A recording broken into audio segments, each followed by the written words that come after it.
හරි මේ මාක්ස් පාසලේ අංක 12 වෙනි සාකච්ඡාව. මීට කලින් අපි දෙමළ සාකච්ඡා 1ක්, ඉංග්‍රීසි සාකච්ඡා 3ක් සහ සිංහල සාකච්ඡා 8ක් කරලා තියෙනවා විවිධ මාතෘකා සහ විවිධ ප්‍රශ්න සම්බන්ධයෙන්. අද අපි සාකච්ඡා කරන්නේ සමූපකාරය. ධනේශ්වර ක්‍රමයට විකල්පයක්ද කියන මාතෘකාව. මේ සම්බන්ධයෙන් අපිට අද සාකච්ඡාවට මුල පුරන්නේ නීතිඥ වින්සන් බුලත් සිංහල සහෝදරයා. ඒ සහෝදරයා මීගමුව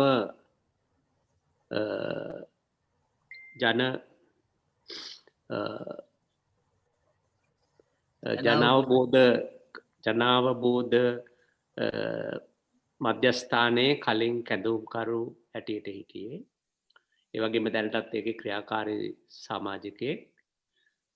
ඒ සහෝදරයා ඒ වගේම සමුපකාර ව්‍යාපාරය තුල ක්‍රියාත්මකව නියලුණු පුජ්‍යලයෙක්. මේ නිසා සම්පකාර න්‍යායත් භාවිතයත් කියන දෙකම පිළිබඳ පැහැදිලි අවබෝධයක් තියෙන සහෝදරයෙක් හැටියට සහෝදරයා අපේ ආරාධනය පිළිගත් අපි ස්තුතිවන්ත වෙනවා. ඒ ස්තුතියත් සමග මම වින්සන් බුලත් සිංහල සහෝදරයාට අපි සාමාන්‍යයෙන් කියන්නේ බුලත් කියලා බුලත් ආරාධනා කරනවා තමන්ගේ ඉදිරිපත් කිරීම කරන්න. අපේ සාමාන්‍ය ෆෝමැට් එක මිනිත්තු 45ක් 50ක් වගේ මුල් සාකච්ඡාවට දාලා ඉතුරු පැය සාකච්ඡාව සඳහා යොමු කිරීම. හොඳයි. එහෙනම් මම ආරාධනා කරනවා බුලත්ට තමන්ගේ ඉදිරිපත් කිරීම කරන්න. පළමුවෙන්ම ඉතාමත්ම සන්තෝෂ වෙනවා මේ වගේ පිරිසක් එක්ක මේ අත්දැකීමක් බෙදා ගන්න ලැබුණ එක ගැන. මං හිතන්නේ සමුපකාරය ගැන හඳුන්වලා දෙන්න ඕන පිරිසක් නෙවෙයි, මේ ගැන හොඳට දන්න පිරිසක් ඉන්නේ. මේ මං ඒ වුණත් දැන් මෙතනදී මම බලාපොරොත්තු වෙන්නේ අර හුඟක් දෙනකොට තියෙනවා හැඟීමක් මේ සමුපකාරය අදට කොච්චර වළංගුද කියන කතාව. ඒක නිසා මේ අපේ අත්දැකීමකුත් එක්ක සමුපකාරය වළංගු ව්‍යාපාරයක් ඒක කරන්න පුළුවන් කියන මේ පණිවිඩය මේ සමාජගත කිරීමේ කැමැත්ත තමයි මගේ තියෙන්නේ. මම මේ ඒකට පොඩි ස්ලයිඩ් ෂෝ එකක් හදාගත්තා.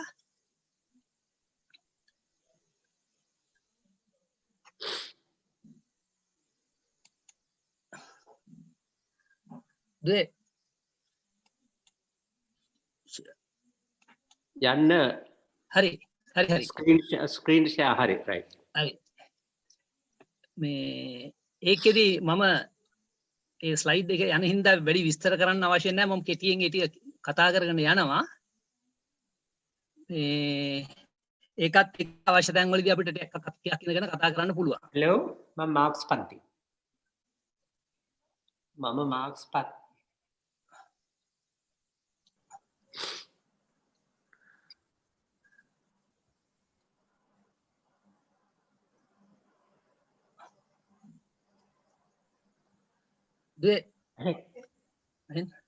ඇහෙන්නේ නෑනේ අපිට. ඔව් මේ ඇහෙනවද? දැන් හරි ඇහෙනවා. ඔයා කතා කරන්න. හරි පොඩ්ඩක් ඉන්න මේ මම මේ තාක්ෂණික සහාය ගන්න මගේ දුවලගෙන්. දැන් තප්පරයක් දෙන්න. හරිද? හරි. ඔව් එතකොට මේ මුලින්ම මම හිතුවේ මේ දැන් මේ ගැන විස්තර කියන්න දෙයක් නැහැ. නමුත් මේ ධනවාදයේ ප්‍රතිඵල හැටියට දැන් අපේ රටේ අපි අත්දකින මේ තත්ත්වයන් ටික එතකොට මේ වෙනකොට බරපතල විදිහේ ආදායම් විෂමතාවය, ඒ දිලුණු බව, ණය ගැති බව, වෙළඳ ශේෂ හිගය, පරිසර විනාශය ඉතාම ශීඝ්‍රව වෙනවා. මේ බදු වලින් විශාල ප්‍රතිශතයක් තියෙන වක්‍ර බදු. ඒ නිසා මේ සමාජ අසහනය වර්ධනය වීම, අපරාධ වර්ධනය වීම, අල්ලස් දූෂණ වංචා මම අර අල්ලස් දූෂණ ගැන පුංචි අධ්‍යයනයක් කරද්දී මගේ අදහස වුණේ දැන් කෝපයිකේ මේ කෝප් එකේ මේ විගණකාධිපතිගේ වාර්තා එක නිකන් 40ක් විතර ලංකාවේ ආදායමෙන් ඒ නිසා අහිමි වෙනවායි කියන එක ජනතාවට. ඊළඟට මේ සෞඛ්‍ය අධ්‍යාපන ප්‍රවාහන මේ විවිධ ක්ෂේත්‍රවල තියෙන ගැටලු ගැන මම විශේෂයෙන් කියන දෙයක් නෙවෙයි. ඊළඟට ඒ නිසාම ජනතාව මේවා හින්දා පීඩාවටපත් වෙනවා. මේ ආර්ථික මොඩල් එකට ඒකට උත්තර හොයන්න බැරි වෙලා තියෙනවා. මේ මොඩල් එක තුල මේ ප්‍රශ්න එන්න වර්ධනය වෙමින් පවතිනවා.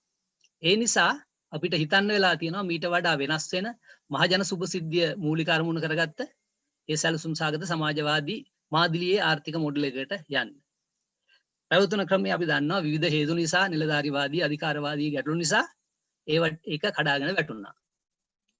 එතකොට මේ සමුපකාර ව්‍යාපාරය ගැන දැන් මූලික හැඳින්වීමක් හැටියට අපි දන්නවා මේ 1844 දී ඒ රොච්ඩේල් පුරෝගාමින්ගෙන් පටන් ගත්තා. එතකොට ඒකට පදනම් වුණා ඒ රොබර්ට් ඕවන් මහත්මයාගේ සංකල්ප ඒකට පදනම් වුණා.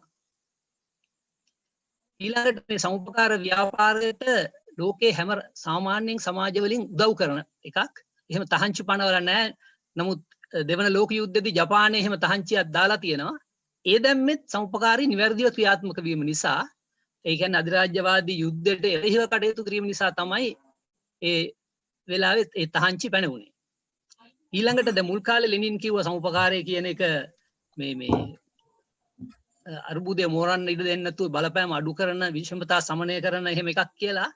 පස්සේ හැබැයි විප්ලවයෙන් පස්සේ ලෙනින් උත් පිළිගත්තා මේක සමාජයේ වෙනසක් සඳහා ඒ උදව් වෙන ව්‍යාපාරයක් කියලා.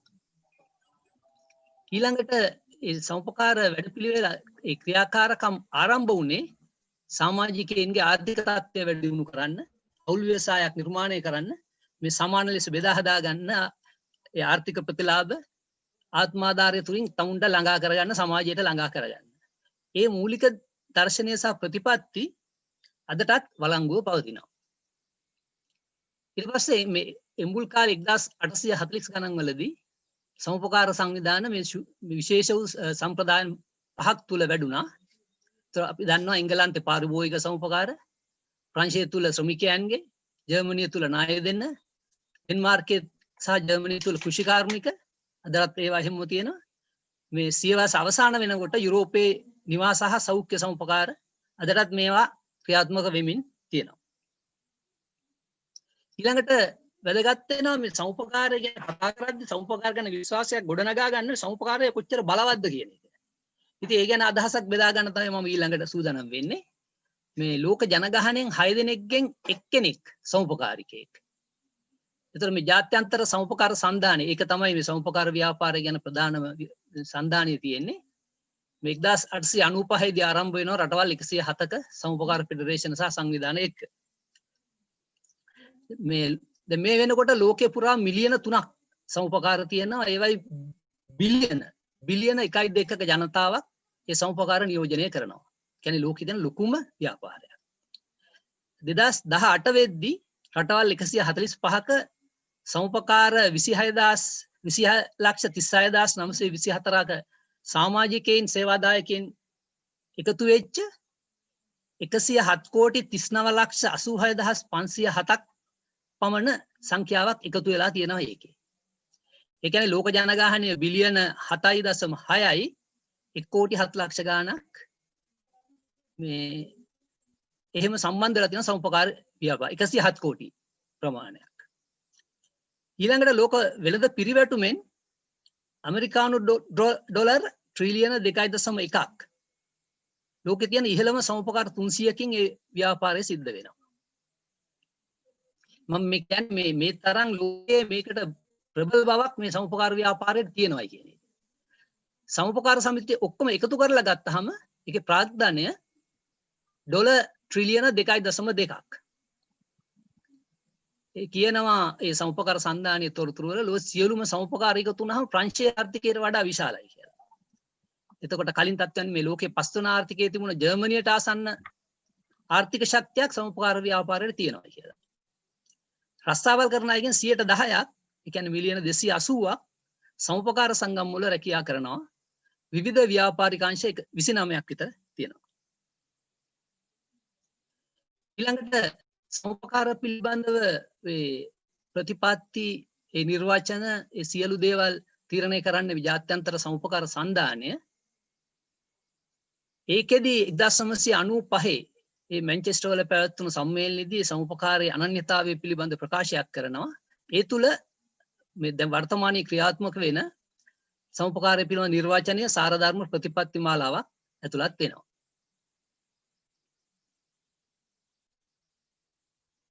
ඊළඟට පැහැදිලිද? පැහැදිලි නේද? හෙලෝ ඔව් පැහැදිලි. පැහැදිලිද? පැහැදිලි. ඔව්. ඊළඟට මේ සමුපකාරය නිර්වචනය කරලා තියෙනවා මේ සන්ධානයේ විසින් හවුල් අයිතියක් ඇතුව ප්‍රජාතන්ත්‍රවාදී පාලනයක් ඇති ව්‍යවසායක් මගින් තම පොදු ආර්ථික සමාජ හා සංස්කෘතික අවශ්‍යතා සහ බලාපොරොත්තු ඉෂ්ට කරගන්න ස්වේච්ඡාවෙන් එකතු වෙච්ච ස්වාධීන පුද්ගල සංවිධානයක් හැටියට. මේ ওই නිර්වචනයේ සන්ධානයේ දබා දීපු නිර්වචනය. ඊළඟට සමුපකාරයේ සාර ධර්ම මේක හරි වැදගත්. මොකද මේ අපි කතා කරන ඒ ඉදිරි සමාජයක් පිළිබඳව ඒ සමුපකාර සාර ධර්ම ආත්මාධාරය කිව්වහම මේ තමුන්ට ආධාර කර ගැනීම විතරක් නෙවෙයි, ඒක තමන්ට සහ සමාජය කියන පුළුල් අර්ථකින් තමයි දකින්නේ. ස්වයං වගකීම, තමන් පිළිබඳව හා සමාජය පිළිබඳව, ප්‍රජාතන්ත්‍රවාදය, සමානාත්මතාවය, සාධාරණත්වය හා සහයෝගීතාවය ඒ සාර ධර්ම හැටියට සැලකනවා. ඊළඟට ඒ පුරෝගාමීන්ගේ සම්ප්‍රදායට අනුව යමින් මේ අවංක බව ආචාර ධර්ම හදාගෙන තියෙනවා. අවංක බව, විවෘත බව, සමාජ වගකීම හා අන්‍යයන් ගැටකීම කියන ආචාර ධර්ම ඒ සමුපකාර ව්‍යාපාරය තුළ අද ක්‍රියාත්මක වෙමින් පවතිනවා. ඊළඟට ඒ සමුපකාර ප්‍රතිපත්ති කියන්නේ ඒ සාර ධර්ම භාවිතයට ගන්නකොට ඒ මඟ පෙන්වීම කරන දේවල්ට අපි සමුපකාර ප්‍රතිපත්ති. මේ ටිකත් හරි වැදගත්. අද වෙනකොට බොහෝ අඩු අවධානයක් දීලා තියෙන සමුපකාර ව්‍යාපාරය තුළ යම් තරමකින් ක්‍රියාත්මක වෙනවා. මේ ස්වේච්ඡා හා විවෘත සමාජිකත්වය, ප්‍රජාතන්ත්‍රවාදී සමාජික පාලනය. අපි දන්නවා සමුපකාරයේ සමාජිකත්වය කාටවත් මේ ඒ ප්‍රදේශයේ ඒ අදාළ වෙන ඒ කාරණයට අදාළව ප්‍රතික්ෂේප කරන්න බෑ. ඒ කියන්නේ දැන් එක ප්‍රදේශයකට සීමාව කරගෙන ඉන්නවනම් ඒ ප්‍රදේශයේ ඉන්න හැම කෙනාටම මේක දෙන්න වෙනවා. ඒ කියන්නේ දාගෙන තියෙන මේ එකඟතාවයන් එක්ක සමාජිකයන් විසින් තමයි පාලනය කරන්නේ. සමාජිකයෝ මේ පාලක මණ්ඩලපත් කරගන්නවා, අධ්‍යක්ෂ මණ්ඩලපත් කරගෙන ඒවයින් තමයි පාලනය කෙරෙන්නේ. ඊළඟට සමාජිකයන්ගේ ආර්ථික කටයුතු වල සහභාගීත්වය, ඒ ආර්ථික කටයුතු වලට සහභාගී වීම තමයි ප්‍රධාන කාර්යය හැටියට සමුපකාර ව්‍යාපාරයෙන් සිදු කෙරෙන්නේ. ස්වාධීනත්වය හා ස්වෛරීත්වය.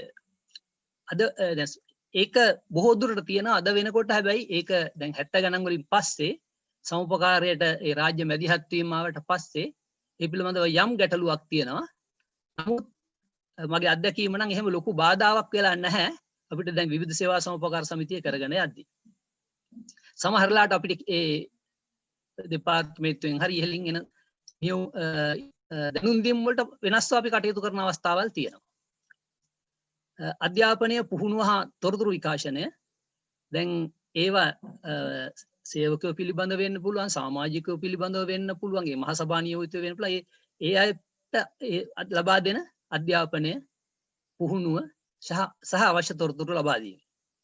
ඊළඟට සමුපකාර අතර තියෙන විශේෂත්වයක් තමයි දැන් වෙනත් ව්‍යාපාර ආයතන මේ එයාලා අතර තරංගයක් තියෙන්නේ. සමුපකාර අතර එහෙම තරංගයක් ඇත්තේ නැහැ. තියෙන්නේ සමුපකාර අතර සහයෝගය. ඊළඟට හැම වෙලාවෙම ප්‍රධාන දෙයක් හැටියට ඒ ප්‍රජාව පිළිබඳව සැලකිලිමත් වීම තියෙනවා. ඊළඟට සමුපකාර ප්‍රතිපත්ති. ඒතර මේ හැම එකක් එක්කම මේ සමාජවාදී අපි විශ්වාස කරන සමාජවාදී ක්‍රමයට නෑකම් කියන මේ ප්‍රජාව පදනම් කරගත්ත සාර ධර්ම මත සමාජිකයන් විසින් පාලනය කරන මේ සංවිධානයක් හැටියට තමයි සමුපකාරී ජනතාවගේ සංවිධානයක් හැටියට තමයි හඳුනාගන්නේ. මේ සමුපකාරයේ තව විශේෂත්වයක් තමයි මේ දැන් අනිත් ව්‍යාපාරවල ප්‍රාග්ධානයට මුල් තැන දෙනකොට සමුපකාරය ශ්‍රමය තමයි උසස් කොට සලකන්නේ. ඊළඟට දැන් අපි දන්නවා සාමාන්‍ය සමාගමක කොටස් ගන්න අනුව ඡන්ද බලය හිමි වෙනවා. හැබැයි සමුපකාරයේ කොච්චර කොටස් හිමි වුණත් එක පුද්ගලයෙකුට එක ඡන්දයයි හිමි වෙන්නේ. ඒකට සමුපකාරයේ අරමුදල් සම්පාදනය කරන්නේ ඒ සමාජිකයින්ගේ මුදලින් නැත්නම් ඒ ව්‍යාපාරයෙන් උපයා ගන්න මුදල් වලින් තමයි මේ ප්‍රාග්ධනය සකස් වෙන්නේ. පාලනය කරන්නේ සමාජිකයෝ තමුන්ගේ කැමැත්තෙන් පත් කරගන්න අධ්‍යක්ෂක මණ්ඩලයක් මගින්.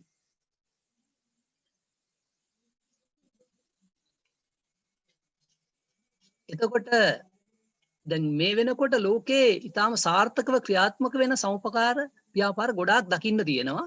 මම ඒකෙන් කීපයක් විතරක් නිකන් තෝරගෙන අපිට නිකන් ශක්තියක් ගන්න පුළුවන් විදිහේ දැන් මේ ජපානයේ තියෙන මේ කෝබේ කියන සමුපකාරය.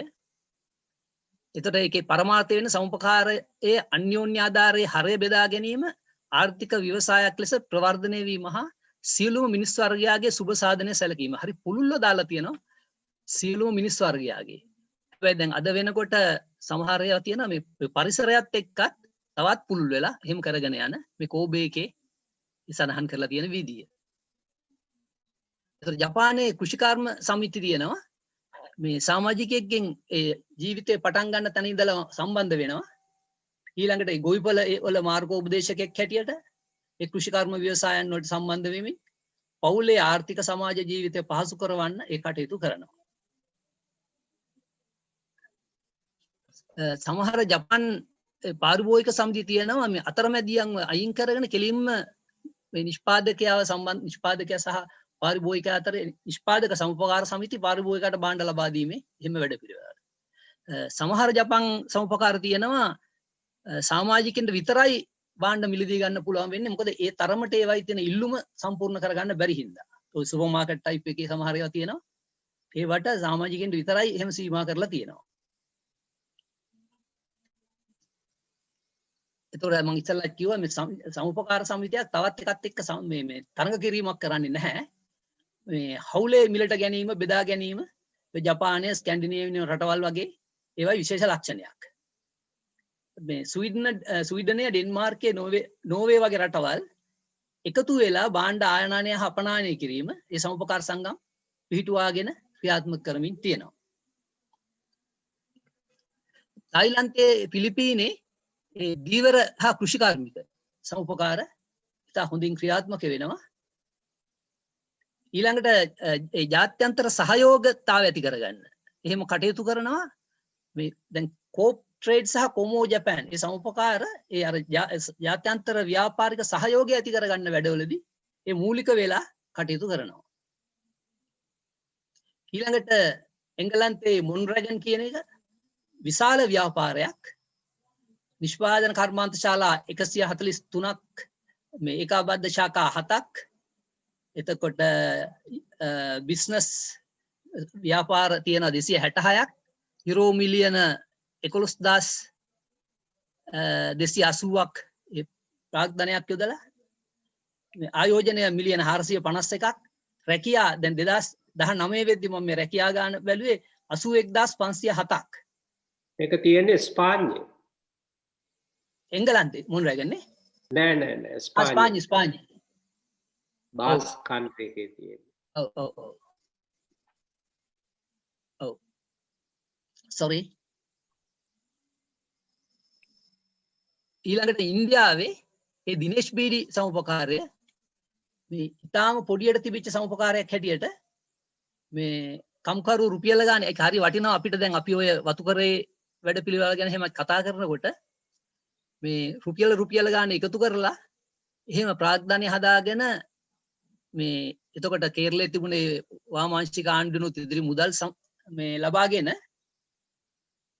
1900 මේ ව්‍යාපාරය පටන් ගත්තා. 69 දී බොහොම පුංචි ලාභයක් රුපියල් 50000ක විතර 94 95 වෙනකොට ඉන්දියානු රුපියල් කෝටි 44ක් විතර ඒක නිෂ්පාදනය 70 ගුණයකින් වර්ධනය කරගෙන බීඩි නිෂ්පාදනය වසරකට බීඩි බිලියන 6.85ක් සේවයේ යෙදෙනවා 42000ක් විතර.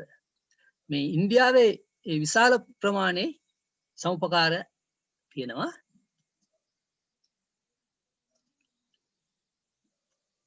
ඊළඟට මේ ඒ සමුපකාරය කියන එකේ විශේෂ දෙයක් තමයි අර රැල්ල යන පරිභෝජනවාදයේ එරෙහිව යන ඒ මේ වැඩපිළිවෙලක් සමුපකාරය තුලින් හැම වෙලාවෙම උත්සාහ කරනවා. මේ අධි පරිභෝජනයේ වෙනුවට ඒ පාරිභෝගිකයා තුල මේ සරල ජීවිත රටාවක් මේ සෞඛ්‍යයට හිතකර දේවල් ඊළඟට ඒ හොඳ දේවල් පරිසර හිතකාමී ප්‍රතිපත්ති දැන් පහුගිය අවුරුද්දේ ඉස්සල්ලා අවුරුද්දේ අනිකර පරිසරය ගැන තමයි ජාත්‍යන්තර සමුපකාර දින තේමාව යොදාගෙන තිබුණේ.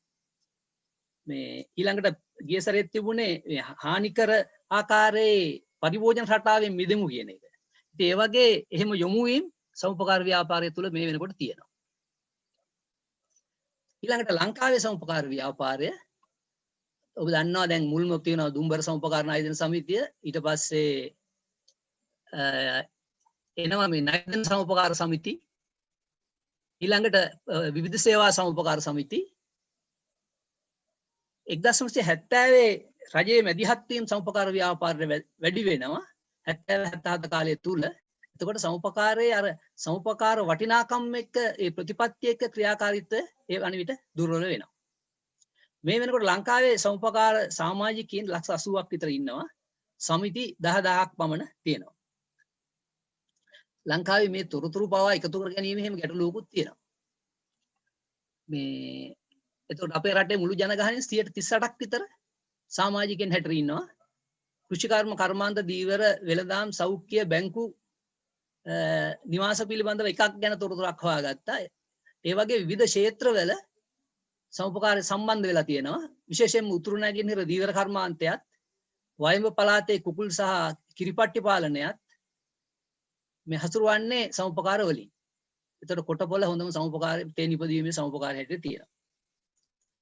ඒතර ලංකාවේ මෙයා පාලනය වෙන්නේ මේ පනත් වලින් 72 පනත ඊට පස්සේ 83 92 තිබුණ සංශෝධනත් එක්ක.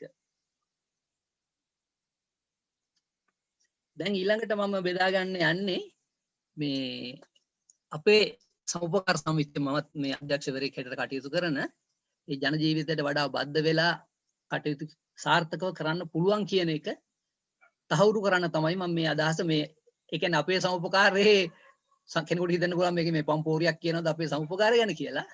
නමුත් මම මේ තුල උත්සාහ කරන්නේ සමුපකාර ව්‍යාපාරය තුල එහෙම කරන්න පුළුවන් කියන එක පැහැදිලි කරන්න තමයි මේ අත්දැකීම ගත්තේ. දැන් කතා කරද්දි මට සමහරු කිව්වා අපිට වඩා වැදගත් වෙන්නේ ඒක තමයි. මොකද මේ අද වෙනකොට හුඟක් තැන්වල අහන්න හම්බෙන්නේ මේ සමුපකාරය එහෙම කරන්න බැහැයි කියන එක. ඒක නිසා අපි තහවුරු කරනවා මේක එහෙම එකක් කරන්න පුළුවන් කියලා. එතකොට මේ ගම්පහ දිස්ත්‍රික්කයේ දිවුලපිටිය ආසනයේ තමයි මේ කෙහෙලැල්ල විදුලි සේවා සමුපකාර සමිතිය තියෙන්නේ. එතකොට සාමාන්‍යයෙන් ඡන්ද කොට්ටාසයකට එක සමිතියක් විතරක් තියෙන. දැන් කටාන මීගමු ඔක්කොම එක එක තියෙන්නේ. නමුත් දිවුලපිටිය සමිති 3ක් තියෙනවා. ඊළඟට දැන් ලොකු කෙහෙලැල්ල කොටදෙනියාව දිවුලපිටිය කියලා 3ක් තියෙනවා. අපි ආයි තියෙන්නේ කෙහෙලැල්ලට. එතකොට ලොකු ජනගහනයක් ඉන්න කිසිම නගරයක් නැහැ. එතකොට බොහොම සීමිත පිරිසක් තමයි ඉන්නේ.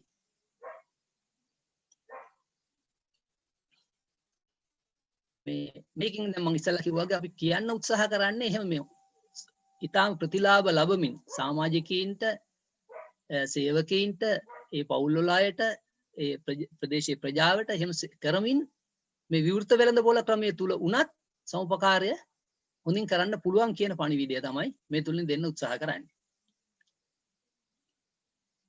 මේ තියෙන්නේ මේ මූලික තොරතුරු ටිකක්. ස්ක්‍රීන් එක පේනවද? කට්ටියටම බලා ගන්න අපහසුයක් තියනවද? ඔව් කියවන්න දැන් අපේ වයසට නම් අමාරුයි. අමාරුයි නේද? ඔව්. දැන් සමාජික සංඛ්‍යාව මේ වෙනකොට ඒ කියන්නේ ප්‍රදේශයේ අවුරුදු 18ට වැඩි සමාජික සංඛ්‍යාවෙන් මේ පුද්ගල සංඛ්‍යාවෙන් මේ 80ක් 90ක් විතර මේ සම්බන්ධ වෙලා තියෙනවා අපේ ප්‍රදේශයේ හැටියට 31952ක් 2019 අවසාන වෙනකොට අප්‍රේල් වෙනකොට එහෙම ඉන්නවා. සේවක සංඛ්‍යාව ඉන්නවා 231ක්. එතකොට අභ්‍යන්තර වත්කම් සාමාන්‍යයෙන් අපේ අවුරුදු 5න් 5ට වැඩි වෙගෙන ආවා. මම මෙතන 2018 දෙසැම්බර් වෙනකොට එකක් කරන් තියෙන්නේ මිලියන 788.6.3ක්. බාහිර වත්කම් මිලියන 1890.78යි. වාර්ෂික පිරිවැටුම මේ වෙනකොට මිලියන 684.8ක් 2019 අප්‍රේල් වෙනකොට. සාමාන්‍යයෙන් අපේ මාසික පිරිවැටුම කෝටි 5ක 5 ඉක්මවල 5 6 ඒ වගේ ගණන් වල තමයි තියෙන්නේ. ඊළඟට ග්‍රාමීය ඉන්ධන පිරිවැටුමක් තියෙනවා 200 මිලියන 204ක්. ග්‍රාමීය බැංකු 12ක් තියෙනවා. ග්‍රාමීය බැංකු තැන්පත් මිලියන 1433යි. දැන් මේ සමාජයේ බොහොම බැංකු ටික කඩා වැටෙන තත්ත්වයක් තියෙද්දි මේ අපේ බැංකුවට ඒ තැන්පත් එකතු වීම ඒ මේ ණය දීම මේ වගේ ඉතා හොඳින් දැනට කරගෙන යන්න පුළුවන් වෙලා තියෙනවා. ඒක ග්‍රාමීය බැංකු ණය දීම මිලියන 779ක් 19 අප්‍රේල් වෙනකොට. කල්පසු ණය ප්‍රතිශතය සාමාන්‍ය 3%ක ඒ වගේ මට්ටමක පවත්වාගෙන යවෙන්නේ. උකස්සත්තිකාරම් මිලියන 538ක්.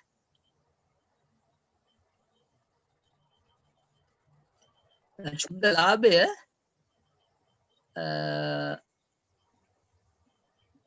හාරකෝටි 52,16,885ක් මේ 2019 අප්‍රේල් වෙනකොට මේ ඉතා හොඳින් ලාභදායීව කරගෙන යන්න පුළුවන් වෙලා තියෙනවා ඒ සේවාවන් කරමින්.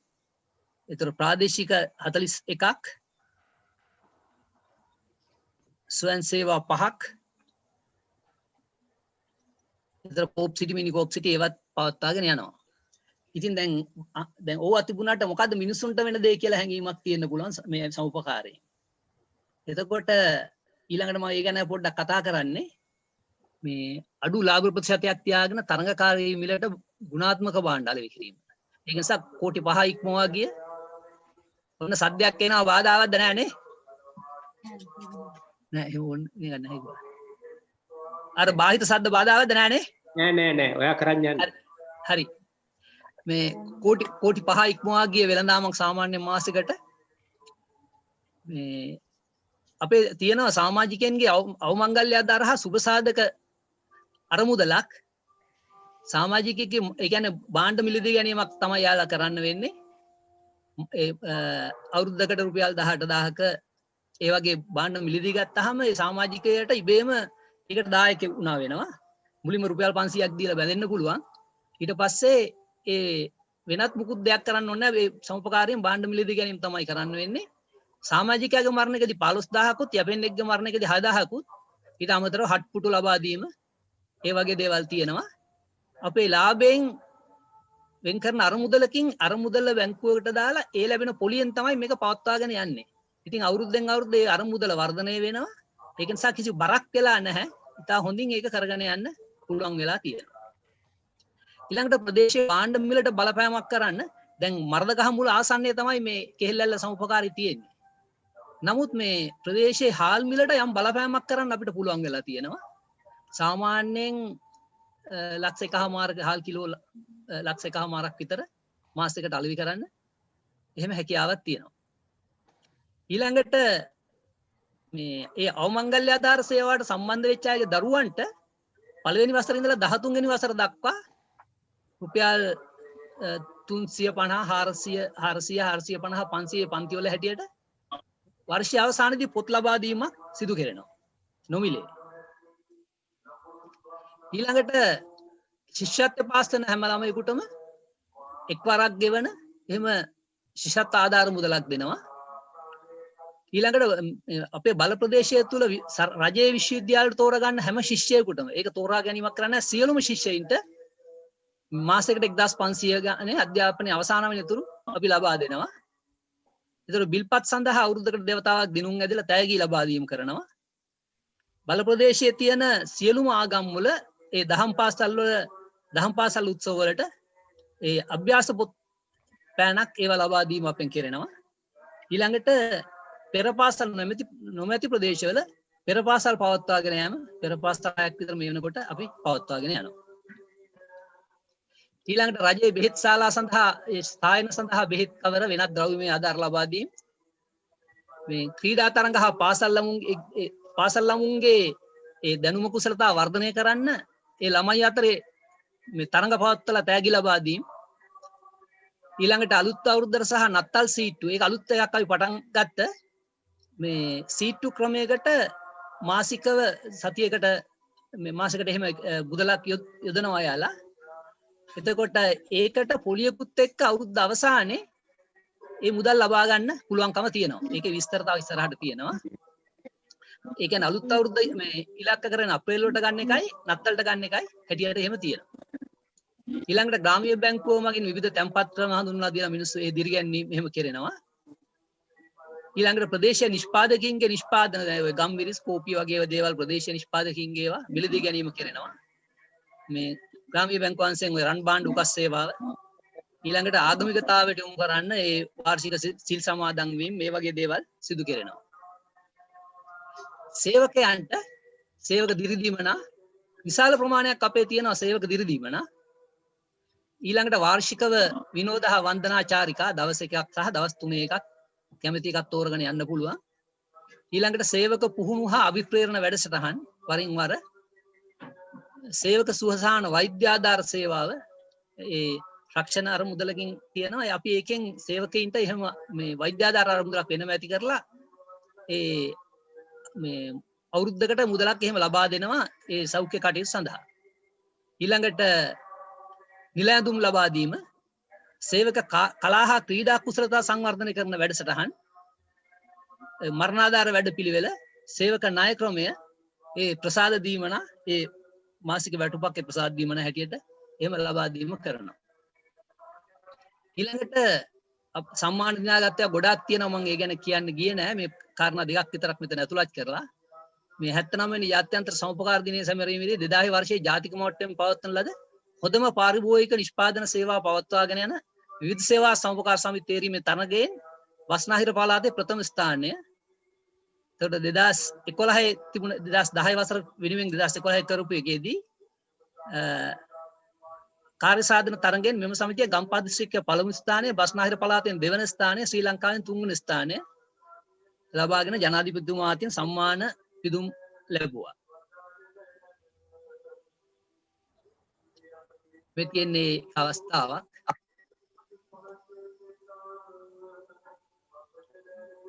මේ තියෙන්නේ අපේ මුලස්ථාන ගොඩනැගිල්ල සහ ඒක වෙළඳසැලක්, මේ පෙට්‍රල් ෂෙඩ් එක. මේ තියෙන්නේ ගම්පහ දිස්ත්‍රික්කයේ අනිත් සමිතිය සහ අපි අතරේ මේ 2020 අප්‍රේල් මාසේ පිරිවැටුම. මේ ඉතින් අපි විශාල ඉදිරියකින් ඉන්න හැකියාවක් ලැබලා තියෙනවා. දකුණු පැත්තේ කොනේ තීරය තියෙන එක. ඊළඟට අප්‍රේල් මාසේ දලලාභය, ඒකිනුත් අපි මේ ගම්පහ දිස්ත්‍රික්කයේ පළවෙනි තැන එහෙමම ඉන්නවා. පාරිභෝගිකාංශය අපේ දිගින් දිගටම හැමදාම ලාභ ලබමින් පවත්වාගෙන යන්න පුළුවන් වෙලා තියෙනවා. ග්‍රාමීය බැංකුව අතිරික්තය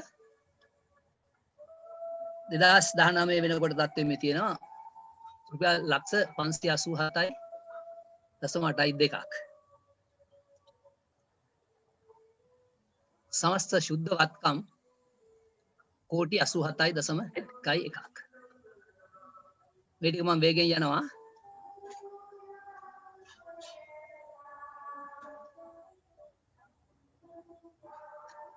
මේ තියෙන්නේ වාර්ෂිකව මරණාධාර ශිෂ්‍යාධාර ගෙවීම්. මේ රතු පාටින් තියෙන්නේ මරණාධාර, කොළ පාටින් තියෙන්නේ ශිෂ්‍යාධාර, ඊට මෙහා පැත්තේ තියෙනවා සමුප සරසවිෂ්‍යත්ව.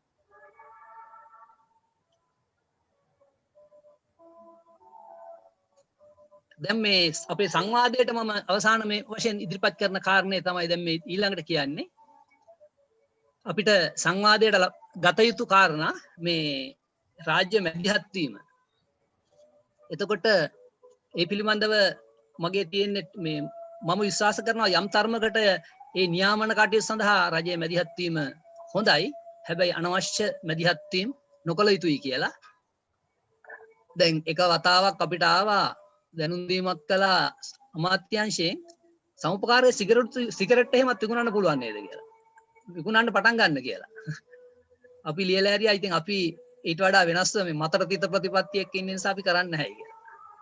ඒ කියන්නේ අපිට එහෙම දැනුම් දෙන ඒවාට එරෙහිව අපි කරපු එක සැරයක් එක අමාත්‍යවරයෙක් ඒ පළාත් සභාව මේ ඇවිල්ලා පෙට්‍රල් ගහ ගන්නාම අපි කිව්වා නිල වශයෙන් ලියුමක් අරන් එන්න එහෙම ඕන නම් ඒ නොමිල ගහ ගන්න ඕන කියලා. එතනින් එහාට ආවේ නැහැ. අපිට ඒක වාසනාවක් තියෙන අපේ ප්‍රදේශයේ දේශපාලන බලපෑම් දැන් සාමාන්‍ය සමුපකාරී කියන ලොකුම ගැටලුවක් තමයි දේශපාලන බලපෑම්. බොහෝ ප්‍රදේශවල. හැබැයි අපිට මොන ආණ්ඩුවක් තිබුණත් එහෙම ලොකු බලපෑමක් ආවේ නැහැ. එක සැරයක් එහෙම හිටපු සංවිධායකෙක් එහෙම මාරු කරන්න ලෑස්ති වෙද්දී දැන් අපේ මහසභාවේ ඉන්න ওই සියලුම පක්ෂවල අය.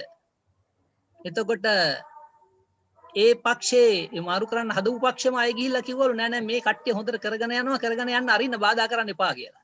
එහෙම මැදිහත් වීම තුලින් ඒ දේශපාලන මැදිහත් වීම නැවතිලා තියෙනවා, නිදහසේ කරගෙන යන්න පුළුවන් වෙලා තියෙනවා. ඊළඟට මේ දැන් රාජ්‍ය කේන්ද්‍රීය සමුපකාරයයි සමුපකාර ප්‍රතිපත්ති සාරධර්ම අනුව කටයුතු කරන සමුපකාර සමාජ ව්‍යාපාරයි. මම හිතන්නේ අපිට මේ දෙකක් තියෙනවා හිතන්න. අපිට වඩා වැදගත් ඉදිරියේදී අපි වගේ කණ්ඩායමකට මේ සමුපකාර ඒ ප්‍රතිපත්ති ක්‍රියාත්මක කරන මේ සමාජ ව්‍යාපාර වගේ දේවල් අපි කොහොමද ගොඩනගා ගන්න කියලා. ඊළඟට දැන් සමුපකාර ප්‍රතිපත්ති සකස් කරන්න මේ සමාජිකින්ව හවුල් කරගන්නේ නැහැ ඇත්තටම. දැන් මේ මෑතක එහෙම ජාතික සමුපකාර මණ්ඩලයෙන් කියලා තිබුණා මේ ප්‍රතිපත්ති සකස් කරන්න අපි දැන් අපේ විවිධ සේවාවට ඉල්ලීමක් කරන මොනවා යෝජනා තියෙනම් එවන්න කියලා. එතකොට ඒවා සමාජිකයෝ එක්ක කතා කරලා යවන්න වෙලාවක් එන්නේත් නැහැ. ඉතින් ඒක නිසා ඒකේ දකින්න එක ගැටලුවක් තියෙනවා. ඒවා සකස් කරන්න කොහොමද සමාජිකයින්ව හවුල් කරගන්නේ කියන එක. ඊළඟට සමුපකාරයේ තියෙන්නේ මේ සමගාමී ලයිස්තුවේ. ඒක නිසා මධ්‍යම රජයයි පළාත් සභාවයි අතර ඒ නිශ්චිත බව නැතිවීමේ ගැටලුව ඒ අදාළ ආයතනවල මේකෙත් සමුපකාරටක් තියෙනවා. ඊළඟට සමුපකාර ව්‍යාපාරයේ තියෙන ප්‍රධානම ප්‍රශ්නයක් තමයි මේ දූෂණය. දැන් ඒක සමුපකාරයක් කියද්දි මිස්තර කිව්වේ එහෙමනේ. ඔය මීයෝ කනවයි එහෙම කිය මේ ඒ දූෂණය පිළිබඳව. ඇත්තටම දැන් අපේ සමුපකාරය අපිට ගොඩනගා ගන්න පුළුවන් වෙලා තියෙන්නේ කලින් හිටපු සභාපති සහ ඒ නිලධාරිනුත් දැන් ඉන්න සභාපතිත් ඒ හොරකම් කරන වෙනුවට යාළගේ පුද්ගලික දේවල් පවා ඒ වෙනුවෙන් වියදම් කරමින් තමයි කරගෙන යන්නේ. ඒ නිලධාරිනුත් පුදුමාකාර කැපවීමකින් කරන හින්දා තමයි අපිට එහෙම ගොඩනගෙන්න පුළුවන් වුනේ. ඊළඟට මේ අපේ සංවාදයට වැදගත් මේ විවිධ සේවා සමුපකාර සමිති ව්‍යුහයෙන් පිට මේ ජනතා අවශ්‍යතා අනුව විවිධ සමුපකාරයන් තව පිහිටුවා ගැනීම. දැන් මේ වෙනකොට අපි කතා කරමින් යනවා නිවාස සමුපකාරයන් මීගමුවේ අපිට පිහිටවන්න පුළුවන්. දැන් මේ ආරම්භක කටයුතු පටන් ගත්තා. දැන් නිවාසහිමි ජනතාවට එහෙම නිවාස සමුපකාරයක් හැටියට එහෙම පටන් ගන්න. ඉතින් එහෙම විවිධ දැන් දීවර සමුපකාර තියෙනවා. නමුත් ඒක මිනිස්සුන්ගේ එකක් බවට පත් වෙන ප්‍රමාණය අඩුවක් තියෙනවා. ඒ නිසා එහෙම කොහොමද ඒ වගේ සමුපකාර පිහිටවන්නේ? ඊළඟට ජාත්‍යන්තර සමුපකාර ව්‍යාපාරයේ සියලුම ඒවා කොහොමද බද්ධ වෙන්නේ? දැනට තියෙන්නේ ඔය සමුපකාර ජාතික මණ්ඩලය හරි එහෙම කීපකින් තමයි මේ සම්බන්ධකම තියාගෙන යන්නේ. ඊළඟට මේ වත්මන් ලෝකයේ තියෙන තරඟකාරීත්වයට මුහුණ දෙන්න කොහොමද සමුපකාර ව්‍යාපාරය ශක්තිමත් වෙන්නේ? ඉතින් අපිට සංවාදයට මම ওই කාරණා ටික ඉදිරිපත් කරන්න කැමතියි. පැහැදිලි කර ගැනීම තියෙනම් අපි කරගමු. හොඳයි අපි එහෙනම් සාකච්ඡාව පටන් ගමු. සහෝදරන්ට පුළුවන් පැහැදිලි කර ගැනීම කරන්න, ඒ වගේම තමන්ගේ අදහස් ඉදිරිපත් කරන්න, ප්‍රශ්න අහන්න, බොහොම නිදහසේ සාකච්ඡා කරන්න පුළුවන්. ඒක එක විෂය මාලාවක් ගැන. හොඳයි. මෙතන ඉන්න සමුපකාරවල වැඩ කරපු සහෝදරු කීප දෙනෙකුත් විශේෂයෙන් අපේ නීල් සහෝදරයා එහෙම සමුපකාර ගැන හොඳට කාලයක් වැඩ කර සහෝදරයෙක්. අපිට පුළුවන් හොඳ සාකච්ඡාවක් කරගෙන යන්න. මම අදහස් කිපයක් කියන්නද? කියන්න. ඇත්තට මේ බුලත් සිංහල මහත්මයා ඉදිරිපත් කරපු සමුපකාර ව්‍යාපාරය පිළිබඳ ඉදිරිපත් කරපු අදහස් ඉතා වටිනවා. අපිට තියෙන ප්‍රශ්නේ ඇත්තට දැන් මේ ධනවාදය යටතේ ධනවාදී ක්‍රමය යටතේ තියෙන සමාජ අසාධාරණයට සමාජ අර්බුදයට එක විදිහක විසඳුමක් හැටියට ධනවාදය යටතේම සමුපකාර ක්‍රමය ක්‍රියාත්මක කරනවා කියන එක තමයි මගේ අදහස. ඇත්තට සමුපකාරය කියන එක පීඩිතයන් විශේෂයෙන්ම මේ ධනේශ්වර ක්‍රමයේ ආරම්භක කාල පරිච්ඡේදයේ සමාජ ඇතිවෙච්ච අසාධාරණකම් වලට විරුද්ධව පාලි සමාජයෙන් ආපු කැරැල්ලක එක ප්‍රකාශනයක් තමයි සමුපකාර ව්‍යාපාරය. ඒක එක පැත්තෙන් ගත්තාම නිකන් වෘත්ති සමිති ව්‍යාපාරය වගේ. දැන් වෘත්ති සමිති ව්‍යාපාරයේ කම්කරුවගේ අයිතිවාසිකම් වෙනුවෙන් සටන් කරන ව්‍යාපාරයක් හැටියට ඇවිල්ලා ඒක අන්තිමට රාජ්‍ය මැදිහත් වෙලා රාජ්‍ය නියාමනය යටතේ ක්‍රියාත්මක වෙන ව්‍යාපාරයක් බවට වෘත්ති සමිති ව්‍යාපාරය පත් වෙලා තියෙනවා. සමුපකාර ව්‍යාපාරෙත් ඒ විදිහටමයි වෙලා තියෙන්නේ. දැන් අපේ මේ බුලසිංහල මහත්මයා ඉදිරිපත් කරපු අර මූල ධර්ම සමුපකාර ප්‍රතිපත්ති සමුපකාර සාර ධර්ම දැන් මේවා ගත්තාම ඇත්තට ධනවාදයට විරුද්ධව ඉදිරිපත් වෙන විකල්ප අදහස් පාල සමාජයේ විමුක්තිය සඳහා ඉදිරිපත් වෙන විකල්ප අදහස් ඇටියට අපිට පිළිගන්න පුළුවන්. දැන් ඇත්තට අපිට තියෙන ගැටලුව තමයි එකක් ඇත්තට මේවා යම් යම් තැන්වල ඊටාම සාර්ථක විදිහට ක්‍රියාත්මක වුණාට සමස්තයක් හැට ගත්තාම අද මේක ක්‍රියාත්මක වෙන්නේ මෙහෙම නෙමෙයි. දැන් උදාහරණයක් හැට ගත්තාම මමත් සමුපකාර ව්‍යාපාර දීර්ඝ කාලයක් සේවකයෙක් හැටියට අත්දැක කරලා තියෙනවා. සමුපකාර අධ්‍යක්ෂ මණ්ඩලත් අත්දැක කරලා තියෙනවා. දැනටත් මම මේ සනස සමුපකාර ව්‍යාපාරයේ ක්‍රියාකාරීව වැඩ කරනවා අපේ ගම්වල. ඒවයි මම ලබාගත් අත්දැකීම නම් ඇත්තට මේකෙන් සාමාන්‍ය මිනිහට සේවයක් ගන්න පුළුවන් තමයි. නමුත් මේ පවතින සිස්ටම් එකේ ප්‍රශ්නයට තිරසාර උත්තරයක් දෙන්න තරම් ශක්තිමත් ව්‍යාපාරයක් හැටියට මේක ගොඩනගා ගන්න තියෙන එකට හරි අඩුයි. දැන් උදාහරණයක් ගන්නකො දැන් මම ඇත්තට සතුටු වෙනවා ඔය කේල්ලාල සමුපකාර සමිතියේ සංවර්ධනය ගැන ඔබතුමා ඉදිරිපත් කරපු අදහස් ගැන.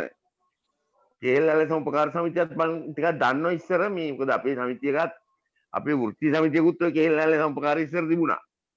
දැන් නැහැ කලින් තිබුණා. විශේෂයෙන්ම ග්‍රාමීය බැංකුව අංශය අය සියලු දෙනාම වගේ සම්බන්ධ වෙලා. දැන් ඇත්තට කේල්ලාල සමුපකාර වගේ ඉතාම ආදර්ශමත් විදිහේ සමුපකාරක් ගණනාවක් තියෙනවා ලංකාවේ. ගණනාවක් තියෙනවා. හැබැයි ඒක හරියම සීමා සහිතයි. දැන් අද වෙලා තියෙන්නේ මේ සමුපකාරයේ පොදු ජනතාව ව්‍යාපාරේ ඉඳලා රජයේ ව්‍යාපාරයක් බවට පරිවර්තනය වෙමි යනවා. සමුපකාරයේ ප්‍රජාතන්ත්‍රවාදී පාලනය කිව්වට කිසිම ප්‍රජාතන්ත්‍රවාදී පාලනයක් නැහැ. ඒක මම හොඳින්ම දන්නවා. සමුපකාරයේ අද සමුපකාර ඡන්දෙ ගත්තොත් සමුපකාර සමිතිවල අධ්‍යක්ෂ මණ්ඩලයට පත් වෙන්න මම දන්න අපේ පළාත්වල නම් ඒක මහා මැතිවරණයක් වගේ. ප්‍රචණ්ඩත්වයේ ඉඳලා ඉහළම දේශපාලන බලපෑම් තාම ඉහළ මට්ටමින් පවත්වාගෙන යන මහා ප්‍රචණ්ඩ දෙයක් වගේ ඇති තමයි සමුපකාර ඡන්ද දීලා තියෙන්නේ. එතනදී අර ඇත්ත සමුපකාර කියන්නේ මේ ඉස්සරහට එන්නේ. മന്ത്രിතුමාගේ සගියෝ ටික. දැන් මං ඉන්නේ කළුතර මං දන්නවා අපේ ගම්වල නම් කොහොමයි. දැන් මං ඔය දකුණු පළාතේ දන්නවා මං ගාතන් වල කොහොමයි. මම සන්තෝෂ වෙනවා කලාව මේ කේල්ලල්ලේ සමුපකාරයේම තත්ත්වයක් නැහැ කියන එක ගැන ඉතින් ඒක අපිට සතුටු වෙන්න කාරණාවක්. ඊළඟ ප්‍රශ්නේ තමයි ඇත්තට සමුපකාරයෙන් කරන්නේ හුඟා දුරට මේ සුළු නිෂ්පාදකයාම තමන්ගේ දේවල් විකරගන්න අවශ්‍ය වෙළඳ පොළ හදා ගන්න අවශ්‍ය කටයුතු කරලා එක්තරා විදිහට අර අතරමැද සූරාකෑම නතර කරන එකනේ. ඒකනේ කරන්නේ. බඩු විද හැරිමිදි කරන්නේත් ඒක. ඇත්තට ඒකේ පරමාර්ථය ඒකයි. මූල ධර්මය ඒකයි. නමුත් අද වෙන්නේ මේ ධනේශ්වර මාකට් එකේ නියාමයන්ට මේක අහු වෙලා තියෙන්නේ. අද තවත් සිල්ලර කඩයක් විතරයි සමුපකාරය. සිල්ලර කඩයක් විතරයි. පිටකොටුවට ගිහිල්ලා බඩු ටික ගෙනල්ලා යම් ලාභයක් තියාගෙන අර වෙළඳ තරම්ම පුද්ගලික අංශ තරම්ම ලාභයක් තියාගත්තේ නැති වුණත් ගමේ යම් කිසි දේ විලා දානවා. දැන් නමුත් දැන් ඒ ව්‍යුහත් වෙනස් වෙලා දැන් අර ගමේ ආධිපත්‍යයත් සමුපකාර තියෙන බිඳ වැටිලා ඒ වෙනුවට දැන් තියෙන්නේ ඇත්තට මේ සුපිරි වෙළඳසල් වලට යන ප්‍රවණතාවයක් නේ තියෙන්නේ. ඉතින් ඒක මේ ධනවාදයත් එක්ක තරඟ කරලා පරාජය කරන්න පුළුවන්ද කියන ගැටලුව මට තියෙනවා. මට තියෙනවා. දැන් උදාහරණයක් ගත්තාම ගම්වල ණය දෙන සමිති වලත් ඔය ගැටලුව තියෙනවා. ගම්වල සමුපකාර ණය දෙන සමිති තිබුණාට ඒවට තරඟ කරන්න වෙලා තියෙනවා අර කොම්පැනිකාරොත් එක්ක. කොම්පැනිකාරෝ විශාල වශයෙන් ප්‍රාග්ධනයේ දාලා මිනිස්සු දාලා ප්‍රචාරක මාධ්‍ය දාලා ගෙවක් ගන්න කියලා ගම්වල අර ණය අධිකාරියක් හදාගෙන තියෙනවා. ඒක තියෙන සමුපකාර විරුද්ධව ඇත්තට.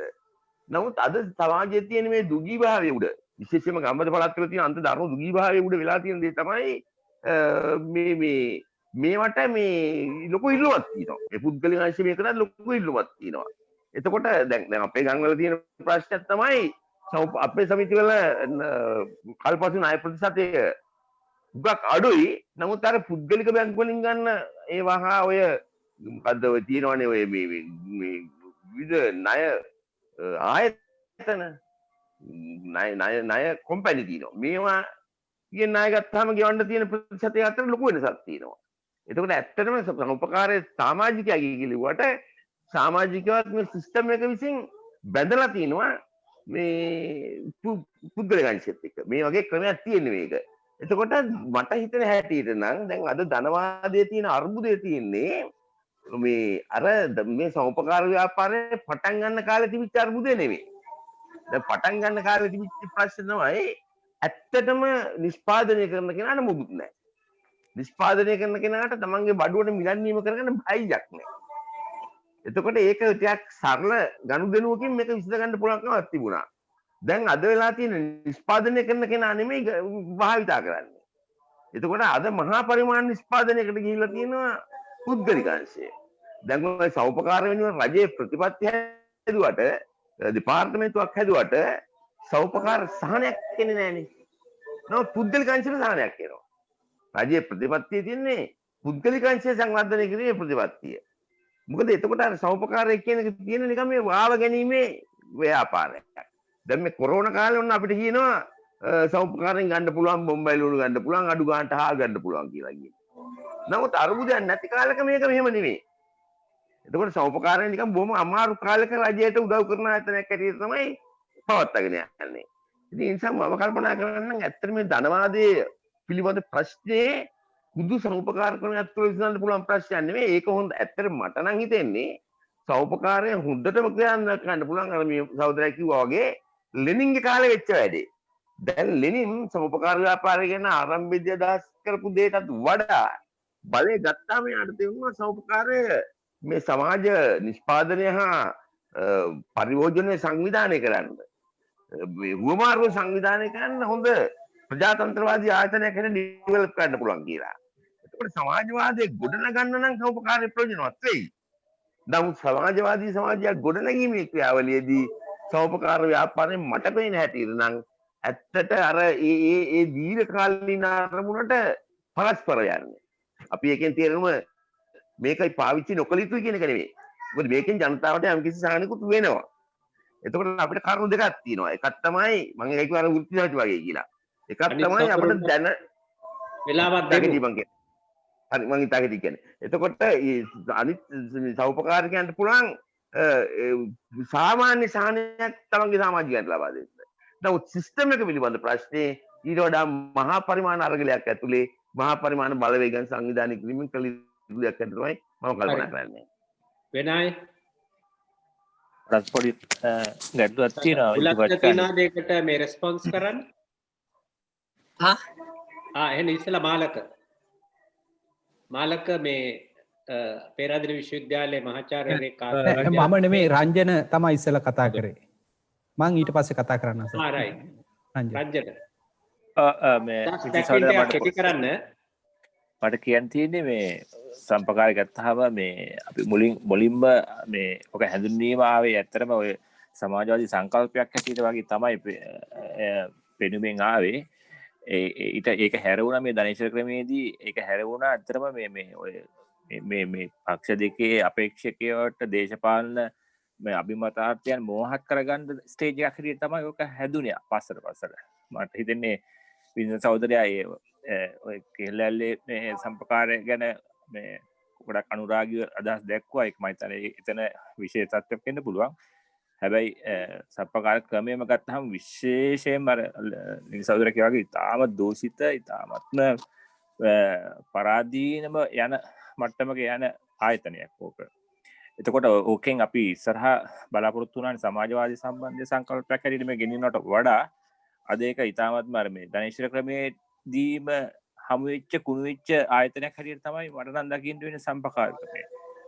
ඒක ආපහු අපි මේ සෝෂලිස්ට් ප්‍රැක්ටිස් කරන තැනටවත් යන්න අමාරු තත්ත්වයකට ගෙනහිලා තියෙන්නේ අද වෙනකොට. බොහෝ ඔය අමාත්‍යවරු පවා ආවෙත් ඕකෙන් තමයි ඔය නිල ඡන්ද වලින් තමයි ඔය දේශපාලනේ ස්ටෙපින් ස්ටෝන් එකක් හැටියට පාවිච්චි කරේ. නිසා ඊට වඩා වෙනස් සත්‍යයකට යන්න ඕන කියන එක තමයි මගේ අදහස. හරි මාලක. මේ ඇත්තටම මේ සන්තෝසයි කරපු ඉදිරිපත් කිරීම මේ එහිදී මං ඒ කියන්නේ මම සමුපාකාර පිළිබඳව තමයි මගේ ආචාර්ය උපාධිය කරේ විශේෂයෙන්ම ඉන්ස්ටිටියුෂනල් ඉකොනොමික්ස් පැත්තෙන්. එතකොට එහිදී මං කුරුණෑගල දිස්ත්‍රික්කයේ තමයි මූලික අවධානය යොමු කළේ.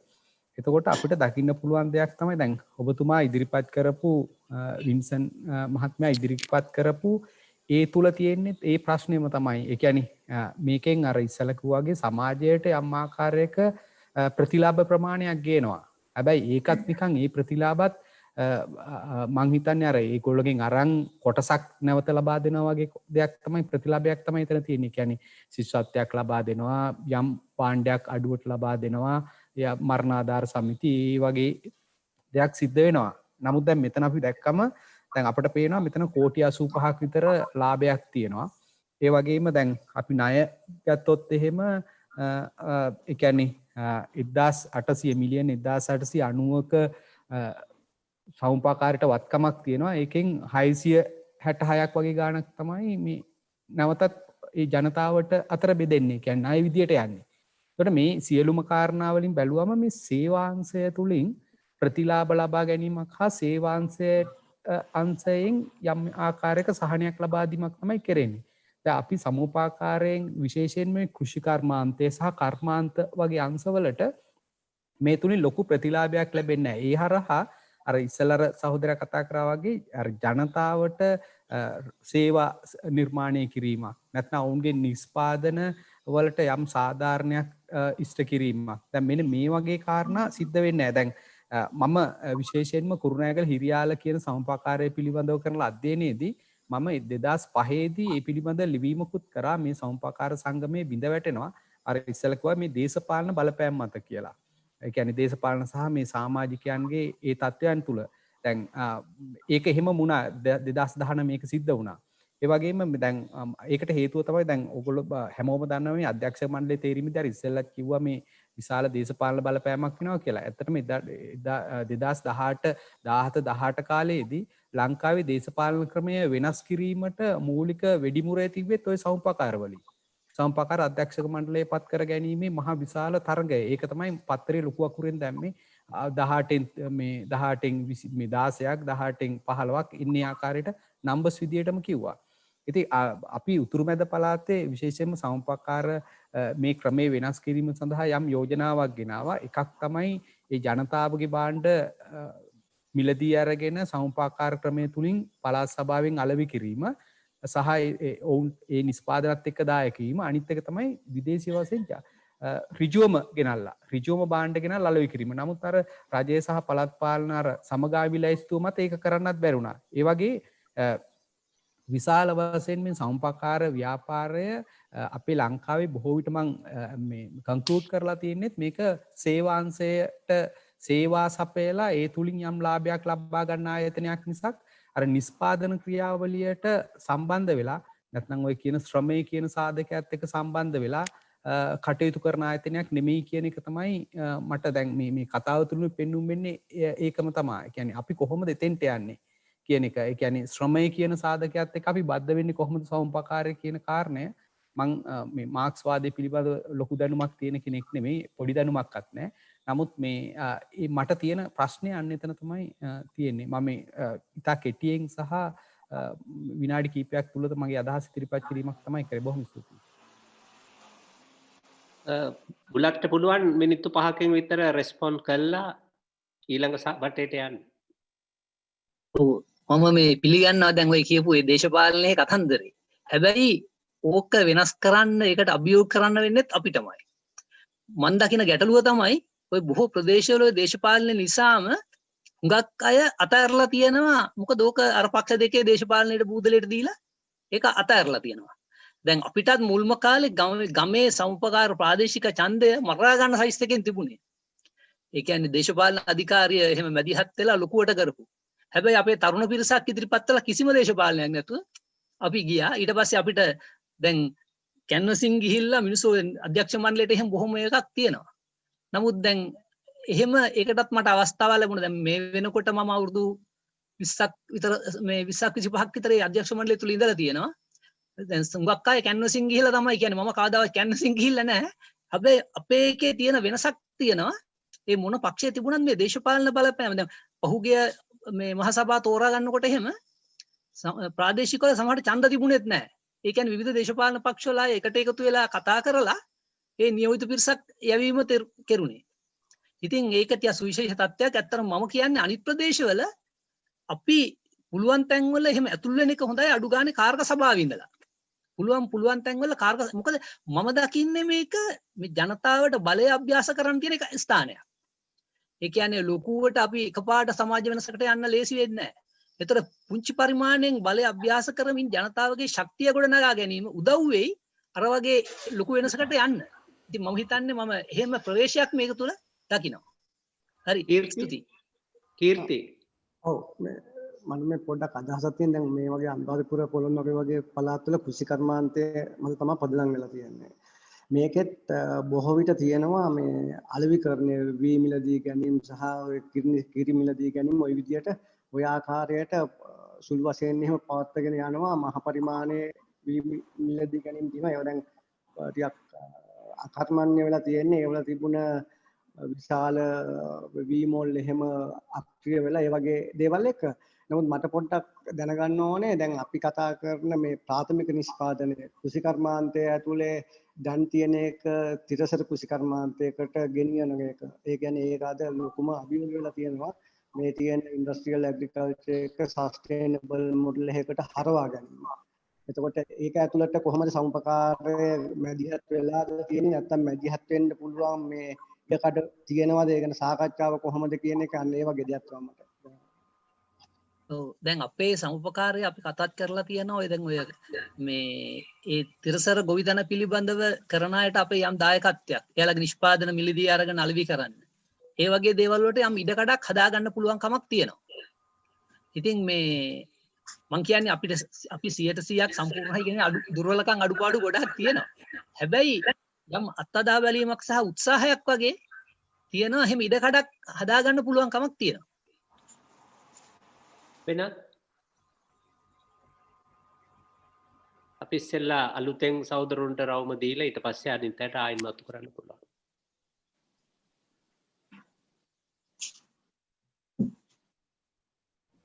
වෙන අදහස් නැද්ද? මාලකට තියෙනවද? මාලකට කතා කරන්න ඕනේද? නැස මේ මම ඇත්තටම ඉස්සෙල්ලා කතා කරපු හින්දා වෙන මේ මම විශේෂයෙන්ම අර දැන් කීර්ති සහෝදරයා කියපු අදහසත් එක තමයි මමත් ඉන්නේ. කියන්නේ අපි මේ සමුපකාරය අර මේ කියන්නේ පාරිභෝගික ආයතනයක් විදියට නැත්නම් පාරිභෝගික සමුපකාරයක් විදියට මේක පවත්වාගෙන යනවාද? එහෙම නැත්නම් මේක නිෂ්පාදන ක්‍රියාවලියත් එක්ක බද්ධ කරනවාද කියන කාරණේ ඉතා වැදගත් කියලා මම හිතනවා. මොකද දැන් අපිට මේ සමුපකාරවල තියෙන ඇත්තටම අපේ දේශීය භාණ්ඩ නෙමෙයි මේ ජාත්‍යන්තරව අපි මේ ආනයනය කරන භාණ්ඩ වලින් තමයි මේවා පුරවලා තියෙන්නේ. එතකොට මේක මුදලාලිගේ වැඩක් කරන්නේ. මේ ඉතින් ඒ නිසා අපිට දැන් මෙතන මේ නැවතත් මම ආයි ප්‍රශ්නේ ගත්තොත් එහෙනම් මෙතන දැන් මේ ණය උනත් මේ ණය ගමේ තියෙන ණය බාහිර බැංකුවක තැන්පත් කරලානේ මෙතන තියෙන්නේ. ඒ කියන්නේ 150%ටත් වැඩිය බාහිර බැංකුවක තැන්පත් කළා ඒකේ පොලියෙන් තමයි ඔය ලාභය කියලා හදලා තියෙන්නේ. ඉතින් අපි කියන්නේ අන්න ඒවා කොහොමද මේ නිෂ්පාදන ක්‍රියාවලියට සම්බන්ධ කරගන්නේ කියන එක තමයි සමුපකාරයේ මේ මූලික මේ ෆෝකස් එක නැත්නම් අවධානය යොමු කළ යුතු කාරණයක් කියලා තමයි මම මෙතෙන්දී නැවතත් කියන්න උත්සාහ කරන්නේ. දැන් අපේ මේ කෘෂිකාර්මික කටයුතු වලට සාමාන්‍යයට වඩා අඩු පොලියකට දෙනවා. ඔය නිෂ්පාදකින්ව සම්බන්ධ කරන් දැන් රාජාංගනේ එහෙම ගොවි සමිතියක් දැන් ඒ නිෂ්පාදකින්ව සම්බන්ධ කරගන්නකොට එයාලගේ තියෙන සමුපකාර සමිතියක් තියෙනවා නම් අපේ සමුපකාර සමිතියත් එක්ක බද්ධ වෙලා එහෙම යම් ගණන්දුනක් කරන්න පුළුවන් කමකුත් තියෙනවා. ඉතින් ඒක නිසා මේ හරි වැදගත් ඒක මමත් එකඟයි අදහස සම්පූර්ණයෙන්ම. ඒ කියන්නේ නිෂ්පාදකීන්ගේ මේ කණ්ඩායම් සමුපකාරය හැටියට සංවිධානය වෙමින් අනිත් සමිතිය එක්ක එහෙම බද්ධ වෙන එක. එතකොට තමයි අර කිව්ව සමුපකාර අරමුණු වලට යන්න එක උදව් වෙන්නේ. හොඳයි. මෙතෙන්දී අර ඔබතුමාගේ සමුපකාරය පිළිබඳව නෙමෙයි මං හිතන්නේ ඒක හරි කරන්න ඕන. ඒකට විතරක් නෙමෙයි අපි සාකච්ඡා ඒක හරි. කල්පට තියෙනවද ප්‍රශ්නයක්? පොඩි අදහසක් කරන්න කැමති. බොහොම ස්තුතියි වින්සන් සහෝදරයා මේ ප්‍රසන්ටේෂන් එකට. විශේෂයෙන්ම මේ අපේ එක සහෝදරෙක් මතු කරපු එකක් තමයි නිල් සහෝදරයා මේක මතු කරේ. මම හිතන්නේ ලෙනින් ගෙනාපු අදහස, ඒ කියන්නේ යම් විදිහක ලෙනින්ගේ අදහස කෝපරේටිව් සම්බන්ධයෙන් වෙනස් වුණා කියන එක. ඒක මම හිතන්නේ වෙන් කරගන්න ඕන පැහැදිලිව. මොකද කෝපරේටිව්ස් කියන එක ලෙනින් විප්ලවයට කලින් දැක්ක විදිහයි පස්සේ දැක්ක විදිහයි. කියන්නේ බොහොම පසුගාමී ෆියුඩල් ධනවාදයේ ඇතුළට එමින් තිබ්බ රුසියානු සමාජය සහ විප්ලවයෙන් පස්සේ සැලසුම් කියන එක ප්ලෑන්ඩ් ඉකොනොමි කියන එක ඇතුළත් කරන්න පුළුවන් වෙනස තමයි මම හිතන්නේ ලෙනින්ගේ ප්‍රකාශනය වල අපි දකින වෙනස. ඒ නිසා මම හිතන්නේ මේ ඒ වෙනස මම හිතන්නේ තහවුරු කරන එක වැදගත්. අනිත් මතු කරන්න ඕන වෙච්ච එකක් තමයි මේ අර මොන්ඩ්‍රැගන් කලෙක්ටිව් කියන එක හොඳ උදාහරණයක්. මේ ස්පාඤ්ඤ උදාහරණය. මොකද යාලා ඔය ණය දෙනවා බෙදා හරිනවට අමතරව ඒ කියන්නේ එක්ස්චේන්ජ් කියන එකට සම්බන්ධ වෙනවට අමතරව යාලා කරන්නේ ප්‍රොඩියුස් කරන එක. එලා පැහැදිලිව ඉතාම ඍජුව දායක වෙනවා ප්‍රොඩක්ෂන් කියන එකට. එතකොට මේ ප්‍රොඩක්ෂන් ප්‍රොසෙස් එක ඇතුලේ පුළුවන් එයාලා ගොඩනගලා තියෙනවා ලොකු මේ ශ්‍රම හමුදාවක්. ඒ ශ්‍රම හමුදාව අර මේ පාරිභෝගිකයෝ සහ ලංකාවේ කෝපරේටිව්ස් වල දකින්න පුළුවන් පාරිභෝගික පිරිස නෙමෙයි යාලට තියෙන යම් විදිහකට දේශපාලන පෙළඹවීම. ඒක අර යම් විදිහක පක්ෂ ක්‍රියාකාරීත්වයක් වගේ එකක්. එතකොට මේ මගේ තියෙන ඇත්තටම මේ ඌමනාව තමයි යම් විදිහක දකින්න සහ හදාරන්න පුළුවන්ද කියන එක මේ කෝපරේටිව්ස් කියන එක ඇතුලේ මේ කොම්රේඩ්ෂිප් කියන එක ගොඩ ගන්න පුළුවන්ද කියන එක. මේ විශේෂයෙන්ම මේ මෙතන මේ ස්කන්ත කුමාර් සහෝදරයා මේකේ මේ ෂෙයා කරලා තිබ්බා මේ chat එකේ ඔක්කොටම බලන්න පුළුවන් එක මේ මාක්ස්ගේ ඇඩ්‍රස් එකක් මේ මාක්ස්ගේ මේ එයා කරපු මේ සාකච්ඡාවක් එයා කරපු මේ ප්‍රකාශනයක් working men association එකට ඒකේ තියෙනවා පැහැදිලිව සඳහන් කරලා කොහොමද කෝපරේටිව් එකක් කියන එක ඒකේ තියෙන සීමාකම් සහ ඒක ඇත්තටම ඕල්ටර්නේටිව් එකක් වෙන්න පුළුවන්ද සහ ඒකේ තියෙන සීමාකම්. දැන් ඒක හොඳ රීඩින් එකක් වෙයි අපිට කරන්න පුළුවන් නම් මේ ඉන්න හැමෝටම ඒක මේ අදහසක් දෙනුට කියන්න ඕන කළා. කුමාට ඕන නම් ඉංග්‍රීසියෙන් කතා කරන්න පුළුවන්. Kumar can speak in English if you have anything to say. Sumanin? Yes. Not really. I just want to compliment Bulat on excellent presentation, which unfortunately I could not grasp fully because of my poor Sinhala.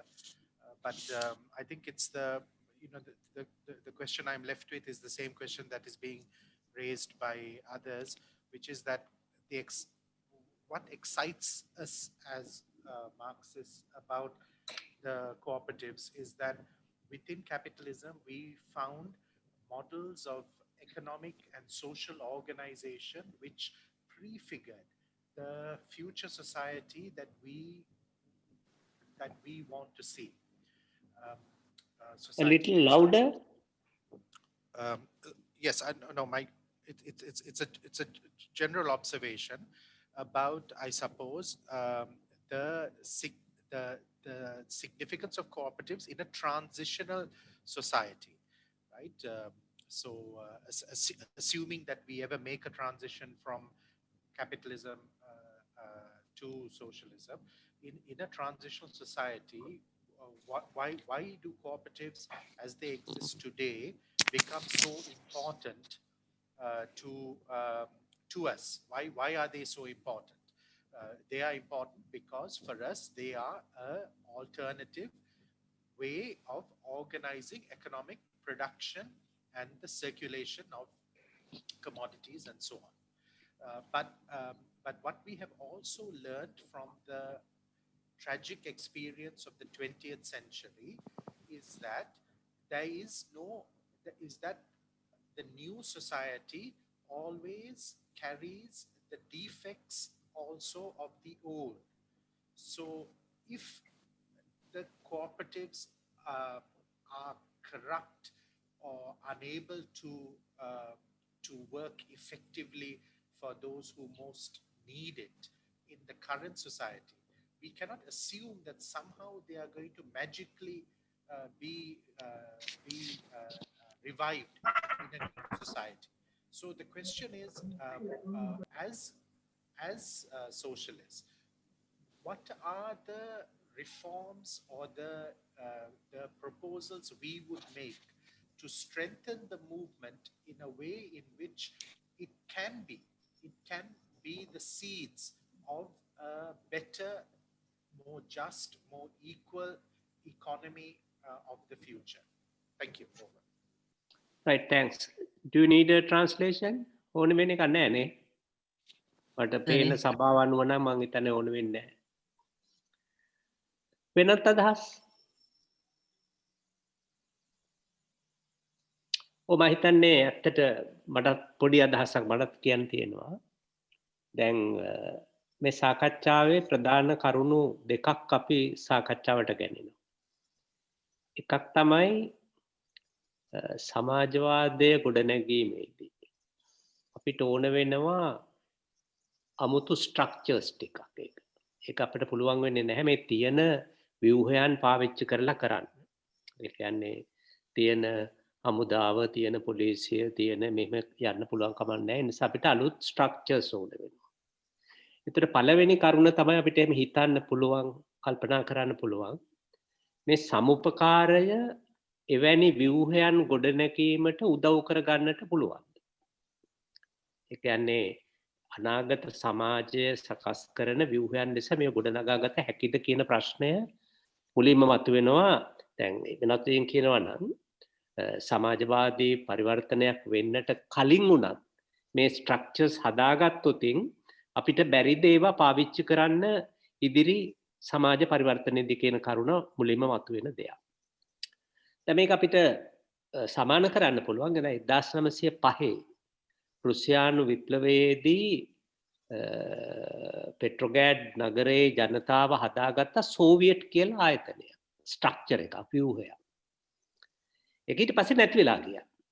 නමුත් 1917 දී වුන් අලුත් විප්ලවයේ අලුතින් පටන් ගත්තට පස්සේ ආයෙමත් ගියා අර 905 හදාගත්තා වූ ස්ට්‍රක්චර් එකට හදාගෙන තමයි ඒක උඩ තමයි රාජ්‍යාන්ත්‍රය ගොඩ නැගුණේ. ඒතර යමෙකුට අහන්න පුළුවන්, මතු කරන්න පුළුවන් මේ සමුපකාරය කියන ස්ට්‍රක්චර් එක පූර්ව සමාජවාදී කාලය තුල ගොඩනගාගත්තොත්, ඒක යම් ප්‍රමාණයකට හදාගත්තොත් ඒ ස්ට්‍රක්චර් එක, ඒ ව්‍යුහයන් අපිට පාවිච්චි කරන්න පුළුවන්ද ඉදිරි කාලයට කියන කරුණ අපිට මතක තබා ගත යුතු කරුණ. දැන් කුමා කියන අදහසටම සමාන අදහසක් මාක්ස්යාගේ මේ 1871 පැරිස් කොමියුන ගැන ලිව්වා The Civil War in France කියලා ලිපියක්, පොතක්. ඒ පොතේ එක තැනක යා කියනවා, මම ඒ වාක්‍යම කියවනවා නම්, if united cooperative societies, ඒ කියන්නේ එක්සත් වුණු cooperative සමිති, are to regulate national production upon a common plan. ඒ කියන්නේ පොදු සැලැස්මකට අනුව ජාතික නිෂ්පාදනය මේ සමුපකාරවලට මෙහෙවන්න පුළුවන් නම්, thus taking it under their own control, ඔවුන්ගේ පාලනය, කියන්නේ කම්කරුවන්ගේ පාලනයට ගන්න පුළුවන් නම්, and putting an end to the constant anarchy and periodical convulsions. කියන්නේ ධනේශ්වර ක්‍රමයේ ඇති වෙන වරින් වර ඇති වෙන අර්බුද සහ අරාජකත්වයක් නැති කර ගන්න, which are the fatality of capitalist production. What else, gentlemen, මහත්තුරුනි, මොකද්ද? Would it be but communism, possible communism? මේකෙන් පේනවා ඒ කියන ව්‍යුහයේ වැදගත්කම. දැන් මෙතෙන්දී හැබැයි ප්‍රශ්නේ තියෙන්නේ, මම නීල් මතු කරන ප්‍රශ්නේ ඒකයි. මේ ව්‍යුහය පවත්වා ගන්න පුළුවන්ද මේ විශාල පුජ්‍යලික වෙළඳපළ කියන සාගරේ නැත්තේ? ඒකට කල්ප කියන මොන්ඩ්‍රගන් උදාහරණයම ගත්තත්, මොන්ඩ්‍රගන් එක ගැන මේ ඇන්ත්‍රොපොලොජිස්ට් කෙනෙක් ලොකු පොතක් ලියලා තියෙනවා මේ මොන්ඩ්‍රගන් ගැන, ඉතාම විවේචනාත්මක. ඒකේ ආ පෙන්නන කරුණ තමයි, මොන්ඩ්‍රගන් වල කම්කරුවන්ට වඩා හුඟක් ඉදිරියෙන් ඉන්නේ බාස් ප්‍රාන්තයේ මොන්ඩ්‍රගන් නොවන අංශවල කම්කරු. ඒ කියන්නේ යාගේ විඥානක මට්ටම, මැදිහත් වීමේ මට්ටම හුඟක් වැඩි මොන්ඩ්‍රගන් සමුපකාර, ඒක අතිවිශාල සමුපකාරයක්. මම හිතන්නේ මේ බුලත් එක කිව්වා 80000ක් විතර වැඩ කරන එක විශ්වවිද්‍යාල තියෙනවා, මහා විශාල සම්පකාරයක් ඒක. මම හිතන්නේ ලෝකෙ තියෙන ලොකුම සම්පකාරය වෙන්නත් ඉඩ තියෙනවා. ඒ සමුපකාරය ගත්තහම, ඒක පිහිටෝපු කාලේ ඉඳලා අද දක්වා ගත්තහම සමහර විට පේනවා ඒ පොතේ තර්ක කරන එක ඇත්තම දන්නේ. ඒකේ අභ්‍යන්තර ව්‍යුහයන් ගත්තහම අර ප්‍රයිවට් සෙක්ටර් වගේම හයරාකිකල් ව්‍යුහයක් තමයි බොහෝ විට තියෙන්නේ කියලා. ඒ කියන්නේ සිරස් ව්‍යුහයේ විදියයි. ඒ නිසා ප්‍රශ්නයක් තියෙනවා, මේක ගෙනියන්න පුළුවන්ද මේ සමාජෙක? දැන් මම කියන්නේ අර බෙදා හැරීම වගේ සමහර සීමිත අංශවල නැතුව මේ කියන තේරුමෙන් ගෙනියන්න පුළුවන්. මම අවසන් කරන්නම්. මේ 2005 දී මෙක්සිකෝවේ ටයර් කොම්පැනියක්, ඒ ටයර් කොම්පැනියේ ස්ට්‍රයික් එකක් කරා. ස්ට්‍රයික් එක තිබුණා දවස් 1300 ගණනක්, අවුරුදු 3ක් ස්ට්‍රයික් එක තිබුණා. ඊට පස්සේ ස්ට්‍රයික් එක හමාර කරන්න ආපු එකඟත්වය තමයි මෙක්සිකානු විශේෂ නීතියක් අනුව අර වැඩ කරපු සහෝදරවරු හැමෝටම කම්කරුවන්ට පඩිය ගෙවන්න ඕන අවුරුදු 3. අති විශාල මුදලක්. මේ කම්කරුවේ වෘත්තීය සමිතිය කිව්වා අපට එපා පඩිය. අපිට දෙන්න කොම්පැනියේ ෂෙයාර්ස් ටික. කොම්පැනිය අයිති අපිට දෙන්න. ඒ අපේ මුදලට. ඒ අනුව එයාලට කොම්පැනිය අයිති වුණා, ඉතුරු භාගය වෙන කෙනෙක් අයිති වුණා. මේක සමෝපකාර නිෂ්පාදන ක්‍රමයක් හැටියට ගෙනිච්චා. ඒක අර මොන්ඩගන් වලට හුඟා ක්‍රියාත්මකව එතනම තීන්දුව අරගෙන ඒ විදිහේ ඊටාම ට්‍රැඩොක් කියන මේ ව්‍යාපාරයක් හැටියට ගෙනිච්චා.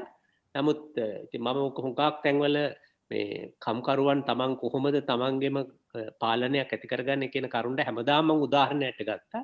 හැබැයි මේ හදිසිය දවසක බලනකොට ඇමරිකානු කොම්පැනියක් විසින් මේ ටයර් කොම්පැනිය මිලට ගත්තා. මොකද මේ ඇතිවෙන ටයර් වෙළඳපොලේ තරගයත් එක්ක උන්ට මුහුණ දීමට නොහැකි වීම නිසා ඉතාමත්ම සටන්කාමී අයට සිදු වුණා පසු බැහැලා අර එකඟත්වය අනුව විකිණෙන්නට මේ. ඒතර ඒකෙන් පේන දේ තමයි අර නීල් මතුකර සහ හුඟක් සහෝදරු මතු කරන ප්‍රශ්නේ තමයි මේක ව්‍යුහයක් ලෙස පාවිච්චි කරන්න පුළුවන් වෙයි. හැබැයි මේ ව්‍යුහය ගෙනියන්න පුළුවන්ද කියන ප්‍රශ්නේ ගැටලුවක් තියෙනවා. මොකද සමහරට මේ ව්‍යුහය ඇතුලේ වඩා පසුගාමී වෙීමේ ඉඩ කඩක් තියෙනවා. අර ඒක තමයි සමහර විට යම් විශේෂයෙන්ම මොන්ඩ්‍රගන් වල ඒ විවේචනයේ නිවැරදි විවේචනයක් නම් ඒකෙන් පෙනෙනා වූ කරුණු. ඒතර අපි මම හිතන්නේ මේක හරියට ෆැක්ටරියක් කම්කරුවෙට අල්ලගත්තොත් ඒ වගේ ප්‍රශ්නයක් අරගෙන කෝපරේටිව් විදිහට පාලනය කරන්න යන එක හොඳයි. ඒක තමයි අර ව්‍යුහයේ ලක්ෂණ. හැබැයි ඒක නඩත්තු කරගන්න පුළුවන්ද කියලා. මට මතකයි අපි තරුණ කාලේ ඔය මේ ඒකල බැටරි කොම්පැනියක් අල්ලගත්තා ගේල්. අල්ලගෙන පාලනය කරන්න හැදුවා. නමුත් අන්තිමට ඒක කරගන්න බැරි වුණා. ඒ වගේ මම හිතන්නේ මෙන්න මේ ප්‍රශ්නය මම හිතන්නේ අපි සමුපකාරය ගැන සාකච්ඡාවේදී පුළුල් ලෙස සැලකිල්ලට ගන්න ඕනේ. මේ සීමිතකම් සැලකිල්ලට ගන්න අතර මම හිතන්නේ බුලත් කියන විදිහට අර ව්‍යුහයන් හැටියට.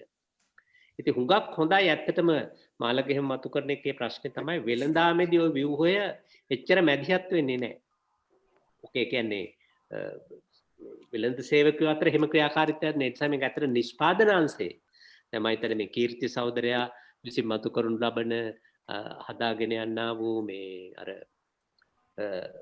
අපි මීට කලින් සාකච්ඡා කරපු zero budget natural farming මේ ශූන්‍ය අයවැය ශූන්‍ය පිරිවැය ස්වාභාවික අන්න ඒ වගේ නිෂ්පාදනාංශයේදී අපිට ඒකම් කරුවන් ඒ වැඩ කරන්න ඕන යම් සම්පකාරගත කරලා එක් කරන්න පුළුවන් නම් මම හිතන්නේ ඒකට අපි ස්ට්‍රක්චර්ස් දෙකක් හදන්න. එකක් තමයි සමෝපකාර ස්ට්‍රක්චර් එක. අනිත් එක තමයි මේ පරිසර විරෝධී කෘෂි කාර්මික ක්‍රමයට හාත්පසින් වෙනස් වූ කෘෂි කාර්මික ක්‍රමයක් කියන්නේ. හොඳයි මම මෙතන නවත්තා. වෙනත ශ්‍රීලි මේ අදහසක් කියන්නේ දැන් රුසියානු විප්ලවයෙන් පස්සේ දැන් දෙනින්ට සිදුනානේ අර ඇහෙන්නේ නැද්ද? එහෙනම් ඔව් මොනවද එංගලන්තේ තියෙන ඊට වඩා තාක්ෂණ දිනුවා. හරි කතා. එහෙනවද? හරි ඔව්. ඔව් මේ දැන් රුසියා විප්ලවයෙන් පසුව දැන් ලෙනින්ට අවස්ථාවක සිදුනානේ නව ආර්ථික නැප් කියන එක ගේන ආර්ථික ප්‍රතිපත්තිය නම් කිසි මේ ධනේශ්වර වර්ධනයකට ඉඩ දෙන්න සිදු වුණා. මම කියන්නේ විශේෂයෙන් එතන අත්දැකීම උනේ මේ බලය ගත්තට දැන් කම්කරුවන් විශේෂයෙන් පසුගාමී රටක ඒගොල්ලෝ කළමනාකාරීත්වයට වෙළඳාම ඒ වගේ කියන්නේ ධනේශ්වර ආර්ථිකයන් තුල මේ සිදුවෙන කළමනා ව්‍යාපාර කළමනාකරණය වගේ දේවල් ගැන මේ කම්කරුවන්ට විතර නෙමෙයි ඒ පක්ෂ හිටපු අයටත් තිබුණේ නැහැ. දේශපාලනයෙන් කරේ. ඉතින් පක්ෂයේ විවිධ මේ තනතුරු දරුවට ඒ පක්ෂයේ සහෝදරුන්ට ඒ කර්මාන්ත ශාලා මේ පවත්වාගෙන යන්න පුළුවන් කමක් තිබුණේ නැහැ. ඒක තමයි එක විදිහකට ලෙනින්ට සිදුවුණේ ඔය නව ආර්ථික ප්‍රතිපත්තිය ගේන්න. දැන් ලෙනින් කියලා තියෙනවානේ රාජ්‍ය පාලනයට මේ කෝකී කුටක් පුළුවන් වෙනවා රාජ්‍ය පාලනය කරන්න. නමුත් මට ඉන්නේ දැන් ඔය කියන්නේ දැන් ධනේශ්වර ක්‍රමය තුල උනත් සමුපාකාර වලින් කෙරෙන්න පුළුවන් එක තමයි ඔය මේ ස්වයං කල්පනාකරණය. ඒ කල්පනාකරණය එතකොට වෙළඳාම ඒ වගේ දේවල්ට කම්කරුවන්ට මේ නිෂ්පාදනය කරන දේවල් මේ වෙළඳ පොළත් එක්ක ගමන් කරන්නේ කොහොමද, නිෂ්පාදනයට පවත්වාගෙන යන්නේ කොහොමද, පරිපාලනය කළමනාකරණය වගේ දේවල් වලට පුහුණුවක් ලැබෙනවා මේ සම්ප්‍රකාර තුලින්. ඉතින් මම හිතන්නේ දැන් කියුබාව වගේ රටවල දැන් මේ සම්ප්‍රකාර ව්‍යාපාරයේ සෑහෙන ව්‍යාප්ත වෙලා තියෙනවා. ඒගොල්ලෝ පටන් ගත්තේ මේ කියන්නේ ඔය මේ කෑම ශාලාවල්, මේ අඳුම්මාන තැන්, සමහර කෘෂිකාර්මික දේවල්, ඒ වගේ දේවල් දැන් රජයේ ආයතන මේ කම්කරුවන්ට පවර්ලා දුන්නා මේ ඒව කරගෙන යන්න. ඒගොල්ලන්ට යම් පුහුණුවක් දීලා මේ ඒ වගේ ආයතන සමහරක් ඒවා මේ බදු දීලා ඒ වැඩ කරන කම්කරුවන්ට ඒගොල්ලෝ දැන් ඒක සාර්ථකව කරගෙන යනවා. ඒක තුල කියන්නේ කම්කරුවන්ට එතකොට ආත්ම විශ්වාසයක් සහ ඒගොල්ලන්ගේ මේ ශිල්පීය දැනුම වැඩි වෙනවා. කළමනාකරණය පිළිබඳ ශිල්පීය දැනුම වැඩි වෙනවා. අනිත් එක මේ දැන් එතන එක තියෙන පර තමයි socializing the work, socializes the worker as well. එනේ වැඩ මේ සමාජකරණය කිරීම තුළින් කම්කරුවක් සමාජකරණයකට මේ බඳුන් දෙනවා කියන එක මේ අදහසක් ඇටියට ඉදිරිපත්. හරි, වෙනත් අදහස්? මේ අතර බුලත් ඕන නම් ඉන්ටර්වියුන් කරන්න පුළුවන්. හරි හරි. වෙනත් සහෝදරන්ට තියනවාද සාකච්ඡාවට ගන්න කරුණු තව අලුතෙන් දේවල් මතු කරන්න? දැන් මම හිතන්නේ මේ මම නැවතත් මතු කරනවා. දැන් මම හිතන්නේ මේ මට මේ රිඩ්ලි සහෝදරයා මතු කර ප්‍රශ්නයත් එක්කයි මට මතක් වුණේ. විශේෂයෙන්ම සුළු පරිමාණ නිෂ්පාදකයන් ආර්ථිකයේ ඉන්න තැන්වල. ඒ වගේ තැන්වල අපි මිට කලින් සාකච්ඡා කරා. මම හිතන්නේ සුළු පරිමාණ නිෂ්පාදකයෝ එකවරම යන්නේ නැහැ අර ෆැක්ටරි එක කම්කරුවෝ කරන වැඩේට. යන්නේ ඒ වගේ තැනක මම හිතන්නේ නව ආර්ථික ප්‍රතිපත්තිය යටතේ අදහස් කරේ ඒ අය මුලින්ම සමුපකාරගත කිරීම. ඒ කියන්නේ කුඩා පරිමාණ නිෂ්පාදකයන්ට පොදු වෙන කරුණු තියෙනවානේ. දැන් උදාහරණයක් ඇරෙට ගත්තොත් රාජාංගනේ ඉන්න කුඩා නිෂ්පාදකයන්ට පොදු දෙයක් තමයි රාජාංගනේ වැවේ වතුර. ඒක කොහොමද තමන්ම හසුරුවන්නේ, තමන් පාලනය කරන්නේ කොහොමද කියන කරුණ තාම වැදගත් කරුණක්. අන්න එහෙම තැන්වලදී ඒ වගේම අපිට මේක ගන්න පුළුවන් සමහර ප්‍රාග්ධන උපකරණ. උදාහරණයක් හැටියට තනි නිෂ්පාදකයෙකුට බෑ අක්‍ර දෙකක් තියෙන මේ ලොකු යන්ත්‍රයක් ට්‍රැක්ටරයක් තියාගන්න. ඒකට ඒ ට්‍රැක්ටරය පොදු අයිතියට පවරන්න පුළුවන්. එතකොට ඒක සමුපකාර අනිත් සමුපකාරගත වෙච්ච අයට අන්න එහෙම ක්‍රමයක් මම හිතන්නේ හදන ව්‍යුහයන් මම හිතන්නේ ඊටාම වැදගත් වෙන්න පුළුවන්. එක පැත්තකින් අනාගත සමාජයට ඒ නූනත් මම හිතන්නේ යම් ප්‍රමාණයකට ඒක වැදගත් වෙන්න පුළුවන් නිෂ්පාදන ශාස්ත්‍රයේ කුඩා පරිමාණ නිෂ්පාදකයන්.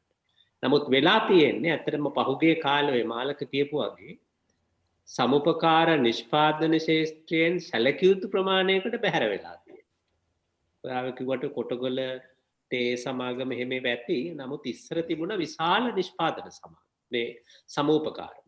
අදේ නිෂ්පාදන සම්පකාර බොහොමයක් මම හිතන්නේ අඩපණ වෙලා සම්පකාර ඇත්තට මේ අපේ මාලක කියපු විදිහට වෙලෙන්දෙක් බවට තමයි හුඟක් වෙලාටපත් වෙලා ඉන්නේ. මේ වෙලෙන්දෙක් කෝ ණය දෙන්නේ කෝ උගස් ගන්නෙක් හැටියට මිසක් අර නිෂ්පාදන ශාස්ත්‍රය සම්බන්ධයෙන් වෙච්ච බවක් පේන්නේ නැති එක මම හිතන්නේ අපි සැලකිලිට ගන්න ඕනේ.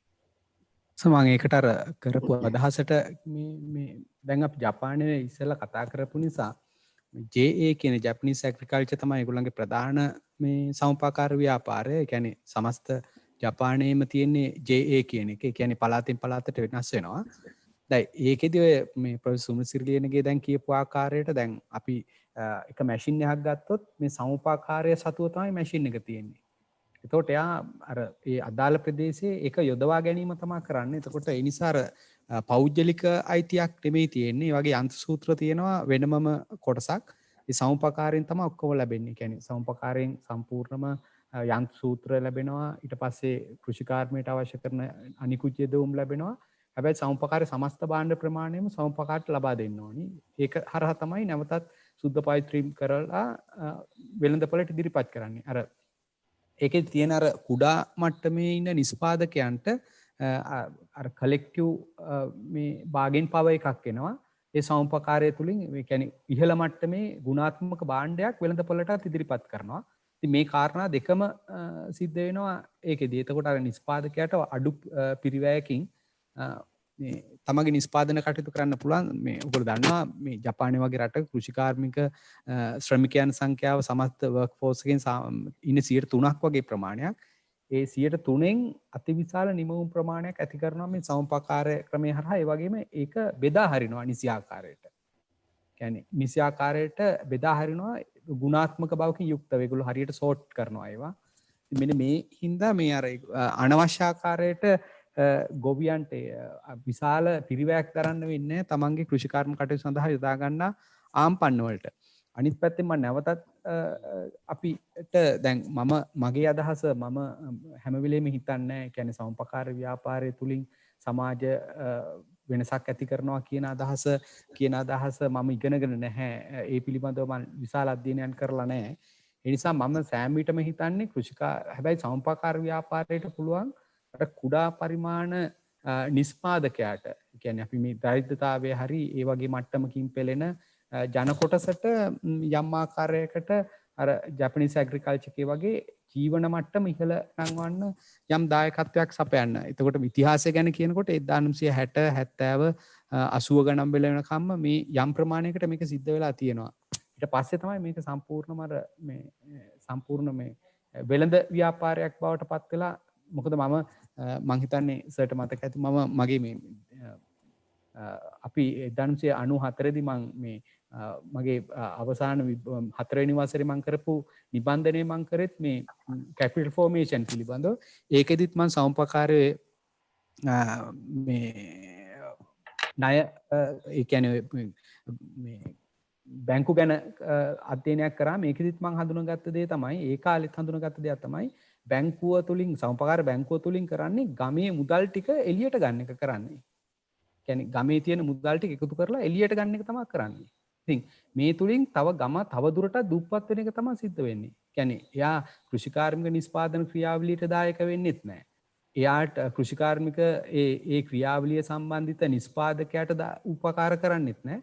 හැබැයි ඔහු කෙසේ හෝ උපයන ආදායම එතනින් එළියට ගන්නවා. ඉතින් මේක තමයි මම එදා කන්ක්ලූඩ් කරපු දේ. ඉතින් ඒක අදටත් ඒ විදිහටම තියෙන වගේක් තමයි මම අර සමාවෙන්න මෙහෙම කියනවට අර සමුපකාරය පිළිබඳව අවසාන ලැයිස්තුව ආදායම් වියදම් මේ ගැන කිව්වට පස්සේ මම දැක්කේ නැවතත් ඒක එහෙමම සිද්ධ වෙලා අදටත් කියන තමයි. සමාවෙන්න. ඒක මේ ප්‍රොෆෙසර් මාලක ඒක මතු කරපු එක හොඳයි. මම හිතන්නේ මේ වින්සන් සූර්යා මේ ඒ ලාභය කොහොමද බෙදෙන්නේ අන්තිමට ලාභය කොහෙද නවතින්නේ? ලාභය තියෙනවා. ඒ කියන්නේ සමුපකාරී දෙපාර්තමේන්තුවෙන් මඟ පෙන්වීම එක්ක 20% එක ඒවට අර මුදල් වලට වෙන් කිරීම තියෙනවා. ඊළඟට කොටස් අර මුදලට ඒ අයිතිකාරීන්ට 20% ඒ කොටස් අර මුදලට වෙන් කරනවා. ඊළඟට සේවකීන්ගේ සුබ සාධන සඳහා 20% එහෙම වෙන් කරනවා. ඒතර රව මංගල්‍ය ආධාර අර මුදලට රක්ෂණ අර මුදලට කියලා එහෙම අර මුදල් 6කට 7කට විතර ඒ ලාභය වෙන් කිරීම කරනවා. මේ මමත් එකඟයි දැන් ඔය කියන කතා ඒ ගැටලුව මමත් දකිනවා. හැබැයි මම දකිනවා ඊට එහා ගිය අර සුළු ව්‍යාපාරිකයින්ගේ ඒ අතදීම විතරක් නෙවෙයි සමුපකාරයෙන් ඊට වඩා දෙයක් කරන්න පුළුවන්. ඒ දැන් මොකද මේ තරඟකාරීව මිනිස්සු මේ රේස් එකේ දුවන සමාජයේ ඒ සාරධර්ම ඒ ප්‍රතිපත්ති වටිනාකම් ගොඩනගන්න. ඒ තුල හොඳ අධ්‍යාපන වැඩපිළිවෙලක් එක්ක සංවාදයක් ගොඩනගා ගන්න පුළුවන් නම් කුඩා කණ්ඩායම් හැටියට යාලා එක්ක. මම දකිනවා ඒක සමුපකාර ව්‍යාපාරයේ ඒ ප්‍රාථමික මට්ටමින් කරන්න පුළුවන් දෙයක්. දැන් ඒකෙත් සීමාවන් තියෙනවා. දැන් අපි එක සැරයක් ඔය ඉස්සෝ මිලදී ගැනීම ඒ කියන්නේ දීවර සමිතියකින් ඉස්සෝ වීගමු ඉස්සෝ මිලදී ගැනීම කරලා ඉස්සෝ අලෙවි කිරීමට මේ එහෙම වැඩපිළිවෙලක් කෙරුවා. ඒකට ලාභය සම්පූර්ණ ආයේ ඒ නිෂ්පාදකයෝ අතර බෙදා ගන්න වැඩපිළිවෙලක් හැටියට. ඒක මේ සමුපකාරයෙන් නෙවෙයි අපි ජන අවබෝධ කේන්ද්‍රයට එහෙම කරගෙන ආවා. මුල් කාලේ එහෙම කරලා ලාභත් බෙදුවා. හැබැයි එතකොට දැන් අපි ගිහිල්ලා වෙළඳ පොලේ තිබුණ මිලට වඩා එතකොට මට මතකයි රුපියල් 28ක් විතර කිලෝ එක තිබුණා අපි 40ක් ගෙව්වා.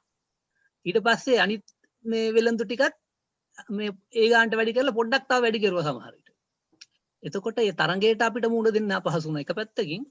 ඊට පස්සේ අපිට වෙළඳ පොලක් තිබුණ නැහැ විකුණන්න සෙන් ජෝන් එකට හරි එහෙම තමයි දාන්න උනේ. ඒ තරඟය තුල එක සැරයක් හිතාමතාම කෙරුවක් දන්නේ අපි ඉස්සු වගේක් අයිස් කූල් රූම් එකට දාලා ඒක විනාශ වුණ නරක් වෙලා එතනින් එහාට පවත්වාගෙන යන්න අමාරු වුණා. මම කියන්නේ ඒ අභියෝගය කොහොම හරි. කියන්නේ පුංචි කණ්ඩායම් වලට එකක් තමයි ඒ විඥානේ ගොඩනැගීම. අනිත් පැත්තෙන් අර ආර්ථික ශක්තිය ලබා දීම. ඔය දෙකම සමුපකාර ව්‍යාපාරයෙන් කරන්න මම කියන්නේ නැහැ සමස්ත සමාජ වෙනස කරන්න සමුපකාර ව්‍යාපාරයට පුළුවන් වෙයි කියලා. හැබැයි වෙනසට යන මඟ හදාගන්න සමුපකාර ව්‍යාපාරය උදව් කරගන්න පුළුවන් කියන හැඟීම තියෙනවා. හොඳයි. තව අදහස් ඇඩ්ලි සහෝදරයා ඉන්නවා. සංජුලා ඉන්නවා. අර මගේ අර තර්කයේ නැවතත් මං කිව්වොත් එහෙම දැන් ඇත්තටම දැන් ඒ කියපු කතාවෙන් මේ පැහැදිලි වුණා අපේ නිස්පාදන අලෙවි කිරීමක් හෝ නිස්පාදන දිරිමත් කිරීමක් නෙමෙයි සිද්ධ වෙන්නේ. ඒ කියන්නේ මෙතනදී අර ලාභයට කිසියම් අඩු මිලකට යමක් අරගෙන වැඩි මිලකට ඊට වැඩි සුළු මුදලක් තියාගෙන අලෙවි කිරීමක් වගේ දෙයක් තමයි වෙන්නේ. සමුපකාරයට අද ලංකාවේ සමුපකාරයට ඇත්ත වශයෙන්ම කරන්න පුළුවන් එහෙම දෙයක් පමණයි වගේ අදහසක් තමයි එතන තියෙන්නේ. කියන්නේ ඊට වඩා යම් දෙයක් කරන්න පුළුවන්ද කියන එක පිළිබඳව අපි මම හිතන්නේ අවධානය යොමු කරනවා නම් හොඳයි කියන අදහස. මොකද අර ඒකනු සිද්ධ වෙලා තියෙන්නේ ඒ වගේ දේවල් ගැනීම අලාභයි කියන අදහසනේ එතනින් එන්නේ. කියන්නේ අලාභයි ඒ නිසා ඒ වගේ දේවල් වලට සම්බන්ධ වෙන්න බෑ. හැබැයි පිට රටින් අපිට අලගෙන આવොත් අඩු මිලට ලංකාවේ වැඩි මිලට විකුණන්න පුළුවන් කියන එක. පොඩි න්‍යාය තමයි ඒ අත්දැකීම මම කිව්වේ මේ සමුපකාරයක් හැටියට නෙවෙයි අපි කෙරුවේ. ඒතර මේ වැඩපිළිවෙල තුල අපේ එතන එක අපිට අඩුවක් තිබුණා අපිට වෙළඳ පොලක් තිබුණේ නැහැ. එතකොට ඒ වෙළඳ පොල මේ හදාගන්න ඒ හුඟක් ඉස්සරහ පටන් ගත්ත එක මීගමුවේ. ඉතින් ඒ ගැටලුවත් එක්ක අපිට ඇත්තරම පාඩු වුණා. මම කියන්නේ ඒ වුණාට කරන්න බැරි දෙයක් නෙවෙයි ඒක. නෑ ඕකේ තව පැත්තක් තව කවුද? කල්ප. එනවාද සුමුත් සහෝදරයට කල්ප ඉස්සෙල්ලා ඊළඟට රංජන. කීර්තිද? හරි. පොඩි න්‍යායාත්මක කාරණයක් මේ මතු කරන්න කැමති. ඒක ටිකක් වැදගත් කියලා මම හිතනවා. දැන් ඔය හැමදේම පසුබිමේ තියෙන මම හිතන්නේ මේ cost of production කියන එකනේ. කියන්නේ average production cost එක අඩු කරගන්න විදිහට හදන එක තමයි මම හිතන්නේ වැදගත්ම දේ. එතකොට ඒකෙන් තමයි තරඟය තීරණය වෙන්නේ. හැබැයි ලෝක තරඟයකට මුහුණ දෙද්දී අපිට පුළුවන් දේ cost of production කියන එකට අඩු පිරිවැයට හදන්න පුළුවන්ද කියන එක මම හිතන්නේ තීරණාත්මක ප්‍රශ්න. දැන් ප්‍රොෆෙසර් ලීනගේ මතු කරපු අදහස තමයි අර ටයර් කම්පැනි අදහස. ඒක කොච්චර ඇතුලේ ලොකු ව්‍යුහයක් ගොඩනගලා තිබ්බත් කියන්නේ ලොකු කලෙක්ටිව් එකක් හදලා තිබුණත් ඒක ඒ තරඟයට මුහුණ දෙන්න බැරි වෙනවා අන්තිම විග්‍රහයේදී. එතකොට ඒක මම හිතන්නේ ධනවාදය ඇතුලේ තියෙන ගුණාත්මක ලක්ෂණයක්. ඒක මේ වගේ සැලසුම් ගන්න පුළුවන්ද කියන එක මම හිතන්නේ මම නම් සැකෙන් බලන්නේ දිහා. මොකද හේතුව තමයි ලෝකයේ ඇතුලේ තියෙන උදාහරණ අපිට පේන්න තියෙන උදාහරණ තමයි ඒවා පරාජය වෙලා තියෙන්නේ. ඒ වගේ සැලසුම් ඇතුලේ. ඒ නිසා මම හිතන්නේ ඒක ලොකු අභියෝගයක්. කීර්තිද කතා කරන්න ඕනේ? නිල් සහෝදරට අදහසක් තිබුණා. මට පොඩි අවස්ථාවක් මට කවුද? කවුද කරන්නේ? කීර්ති. මම කතා කරන්නද? ඔව් එන නී. මේ නෑ මට පොඩි කාරණාවක් කියන්න. හරි කීර්ති කියන කතා කරන්න. කීර්ති කියන්නේ. කීර්ති කතා කරන්න කමන්නේ. කීර්ති සහෝදරයා කතා කරන්න. එයාගේ මයික් එක මියුට් වෙලා තියෙනවා. කීර්ති සහෝදරයා මම මයික් හිතන්නේ එයාගේ මයික් එක අපිට ඇහෙන්නේ නැහැ. මයික් එක මියුට් වෙලා. හරි හරි දැන් හරි. ඔය නවසීලන්තයේ ගත්තහමත් ඔය කීරි මට මතක හැටියට ෆොන්ටේරා කියන්නේ කිරි නිෂ්පාදකයන්ගේ එකතුවක් එක්කෙන සමුපකාරයක්. මම හිතන්නේ ඒක හරි කියලා මට මතක විදිහට. ඉතින් ඒගොල්ලන් ලෝකයේ 120ක් විතර ලෝකෙට අවශ්‍ය කිරි දෙනවා. ඒතකොට ඒගොල්ලන්ගේ මම ඔය පහුගිය කාලේ ෆොන්ටේරා එක සම්බන්ධයෙන් විවිධ විවේචන තියෙනකොට මේකට සමුපකාර පද්ධතිය තියෙන එකක්නේ. ඒතකොට මේගොල්ලන් ඇත්තටම කරන්නේ මේ ධනවාදී ක්‍රමයේ ඇතුලේ ලාභ ඉපීමේ තරඟයට ඇවිල්ලා සෞඛ්‍ය ප්‍රශ්නේ මොනවා වුණත් ලාභය සඳහාම තමයි මේකත් මැදිහත් වෙලා තියෙන්නේ. ඒතකොට අර ඔය අපි කතා කරන අර සමුපකාර ගොඩනැගීමේ මූලික සමුපකාර ගොඩනැගීමේ ප්‍රතිපත්ති වලින් බොහොම බැහැරට ගිහිල්ලා දැන් ඒගොල්ලන්ගේ කිරි එකතු කිරීමේදී නිෂ්පාදකයාට පවතින්න පුළුවන් මිලක් දෙනවා වගේම වෙළඳ පොලේදී අලවියේදී ඒගොල්ලන් ඒ කියන ලාභය උපයා ගන්න විවිධ විදිහේ උපාය මාර්ග වලට යනවා. ඒගොල්ලන් ෆැට් එක අයින් කරලා ඇඩඩ් ෆැට් නැත්නම් ෆිල් ෆැට් කියලා ඒක නම් කරලාම යවනවා වෙනත් ෆැට් එකක් දාලා වෙන රටවල් වලට. ඒ කියන්නේ ඒගොල්ලන්ට ඒ කිරි විකුණ ගන්න පුළුවන් පාරිභෝගිකයන්ගේ තියෙන මිලදී ගැනීම හැකියාව අනුව ඒ විදිහට. නොන් ෆැට් කියලා අපිට ලොකුවට බොරුවක් කියලා ඉවරලා හොඳම කිරි නොන් ෆැට් කියලා ඉවරලා අපිට දෙනවා වැඩි මිලකට. එනමුත් ෆැට් එක තියෙන එක තමයි හොඳ. එතකොට අපේ ලොකු ප්‍රශ්නයක් තියෙනවා මේ තාම බේරගන්න බැරි ප්‍රශ්නයක් මේ ෆැට් එක අයින් කරපුවා කරලා වෙනත් ෆැට් එකක් දාලා එළවලු මේද හරි මොනහරි පාම් ඔයිල් දාලා කියලා 125ක් විතර ඇඩ් කරලා කියලා. ඊට පස්සේ ඒගොල්ලන් කියනවා කිරි තමයි හොඳම කිරි කියලා. නමුත් අපි අර පහුගිය කාලේ කතා කරුවා A1 A2 මිල්ක් ගැන ප්‍රෝටීන් ගැන. එතකොට ඒගොල්ලන් අපිට එවන්නේ A1 ප්‍රෝටීන් ඒවා සෞඛ්‍යට අහිත කරයි කියන එක ඒගොල්ලන් දැන් එතකොට මේක ඇවිල්ලා සමුපකාරයෙන් ගොඩනැගෙච්ච නිෂ්පාදක එකතු වෙලා නමුත් අලෙවිකරණයේදී ඒගොල්ලන් මේ අනිත් තරංගකාරී විදියටම පාරිභෝගිකයට අවට්ටලා සෞඛ්‍යයට අහිතකර විදියට විවිධ දේවල් එකතු කරලා ඒවලා දැන් එතකොට ඒකේ තියෙන්නම මේ නිෂ්පාදන ක්‍රියාවලිය උනත් අලෙවිකරණයේදී උනත් අර මූලිකවම තිබිච්ච සමුපකාර ප්‍රතිපත්ති වල තියෙනවා දැන් අභිභවා ගිහිල්ලා මේ තරංගෙටම යොමු වෙලා. දැන් මේක තියෙන්නේ පුජ්‍යලිකාංශයත් එක්ක කොහොම හරි තරඟ කරලා තමන්ගේ භාණ්ඩය විකිණීම. අන්න එතනින් බැහැර වෙන්න පුළුවන් නම් අපේ ලංකාවේ සමුපකාර ව්‍යාපාරය ඇතුලේ අන්න එතනින් බැහැර වෙලා අභියෝග කරන්න පුළුවන් නම් ඒකට අන්න එතන තියෙනවා අපිට හොඳ විභවයක් තියෙනවා මේ පද්ධතියෙන් හොඳට වැඩක් ගන්න පුළුවන්. ඒක අනිත් එක තමයි මම මේ පොඩ්ඩක් මතක් කරන්න මේ වෙලාවේ තියෙන තර්ජනය කොවිඩ් තර්ජනයත් එක්ක දැන් මට හිතෙන විදිහට නම් මේක දැන් රජයට කරගෙන යන්න බෑ. මේ වෙනකොට ලොකු අර්බුදයක් තියෙන සෞඛ්‍යාංශයේ ඉන්න පළවෙනි කාණ්ඩේ දෙවෙනි කාණ්ඩේ පවා ගෙවල් වල නිරෝධායනය වෙන්න කියලා තියෙනවා.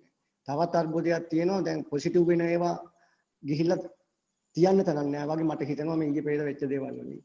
එතකොට ඒකෙදි සමුපකාර ව්‍යාපාරයේ සංවිධිත පක්ෂෝ බලවේග වමේ බලවේග වලට තියෙන හැකියාවක් තියෙනවා මේකෙන් යම්කිසි විදියක පාර පෙන්නන්න. මේකෙන් ගොඩ එන ක්‍රමවේදයන් තියෙන ඕන තරම්. ඒක රජයටම දැන් මම උදේවරුෙත් මේ සම්බන්ධ Zoom meeting එකට ඒක ඇවිල්ලා මේ වෘත්තීය සමිතියත් එක්ක තිබිච්ච එකක් මේ ඒකෙදි මම හිතන්නේ හුඟක් අයට මතුන් පස්සේ තමයි මේ රජයට බලපෑම් කරමින් තියෙන වෘත්තීය සමිති ක්‍රියාමාර්ග හරහා පමණක් මේකෙන් වැඩ කරන ජනතාව බේරගන්න බෑ කියන එක. එතකොට ඒකට අවශ්‍ය කරන බලය මේ සමුපකාර ව්‍යාපාරය ඇතුළේ තියෙන මේ ව්‍යුහයේ ප්‍රයෝජනයට ගන්න පුළුවන්. මොකද ඕකේ සෞඛ්‍ය සේවා පවා දෙන රෝහල් පවා තියෙනවා. ඉතින් මට හිතෙන්නේ ඒක නම් පොඩ්ඩක් පොඩි අදහසක් මතු කරගන්න තමයි මට ඕනේ මේ වින්සන් සහෝදරයාගේ මේ ගැන පොඩ්ඩක් කතා කරන්න. හොඳයි. නීල් නෑ මම නම් කියන්නේ මේකයි දැන් මේ සාකච්ඡාවේදී අපි අවධාරණය කරගත්ත කරුණු ගන්නක් තියෙනවනේ. එකක් තමයි ඇත්තට මේ මොන සීමා සහිතකම් තිබුණත් මේ සමුපකාර ව්‍යාපාරය අපිට යූස් කරන්න පුළුවන් වැඩ කරන ජනතාවගේ මේ සම්පාලන අභ්‍යාසයක් ලබන්න පුළුවන් ආයතනයක් හැටියට. අනිත් එක යම් සුබ සාධන මේ කටයුතු කරන්න පුළුවන් ආයතනයක් හැටියට. නමුත් ගැටලුව තියෙන්නේ දැන් අද අර සහෝදරයෙක් කියපු සමුපකාර මූලධර්ම මොකක්වත් ක්‍රියාත්මක වෙන්නේ නැහැ. දැන් මුළු සාකච්ඡාවෙන් පේන්නේ ඒකයි. තනිකර ඒකේ ඔපොසිට් එකක් තමයි දැන් ක්‍රියාත්මක වෙන්නේ. සමුපකාරයේ ආරම්භක පරමාර්ථයෙන් සම්පූර්ණ වෙනස් එකක් දැන් ක්‍රියාත්මක වෙන්නේ. මේකේ එක හේතුවක් තමයි ඇත්තටම මේ රාජ්‍ය මැදිහත් වීම සමුපකාර ව්‍යාපාරය ඇතුළත. රාජ්‍ය මැදිහත් වෙන්නේ මේ අනපන තරහා දෙපාර්තමේන්තුව සම්බන්ධ කරගෙන කරන මැදිහත් වීම ඇතුළේ. දැන් බැලුවාම ඇත්තට ඔය කියන ප්‍රජාතන්ත්‍රවාදී පාලනය හදන්නත් බෑ. ඔය කියන විවෘත සමාජිකත්වය තියාගන්නත් බෑ. හරිම මේ අර්බුදකාරී තත්ත්වයක් තියෙනවා. සමුපකාර ස්වාධීනව වැඩ කරන්න පුළුවන් හරි සීමාවක් ඇති කරලා තියෙනවා. ඒ නිසා මම කියන්නේ ඇත්තට සමුපකාරයෙන් පොඩි වැඩක් හරි ගන්නවා නම් ඒක ආරක්ෂා කර ගන්නවා නම් සමුපකාරිකයන්ගේ ප්‍රධාන වැඩේ වෙන්න ඕන අපි රජයෙන් නිදහස රාජ්‍ය මැදිහත් වීමෙන් නිදහස කියන එක මුල් කරගත්ත ව්‍යාපාරයක් ඇතුළේ තමයි අර සමුපකාර සිද්ධාන්ත හරි ආරක්ෂා කරන්න පුළුවන් වෙන්නේ. එහෙම නැතුව මේ ලැබෙන ඉඩ ප්‍රස්තාවයෙන් මොනවා හරි කරලා කිසි දෙයක් කරගන්න බෑ. අන්න ඒක මට කියන්න ඕන.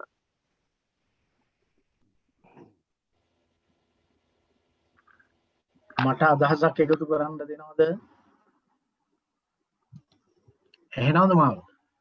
කියන්නේ ඇහෙනව කියන්නේ මම මේ ඇහෙනව කල්පනා ඔව් මම කල්පනා කරන දේ තමයි මේ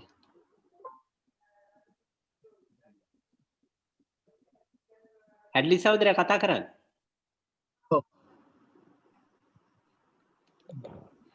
ඔව් මම කල්පනා කරන දේ තමයි මේ එකක් තමයි සම්පකාර ව්‍යාපාරයේ පිළිබඳව මගේ එච්චරම අවබෝධයක් නැහැ. මම හරි ආධුනිකයි එක්තරා විදිහේ. මොකද දැන් අපේ පුංචි අවධියේ ඇතිවෙච්ච නෙගටිව් එහෙම නැත්නම් නිෂේධාත්මක දැනුමක් තියෙනවනේ සමාගම් කඩේ පිළිබඳව අපිට 70 දශකේ.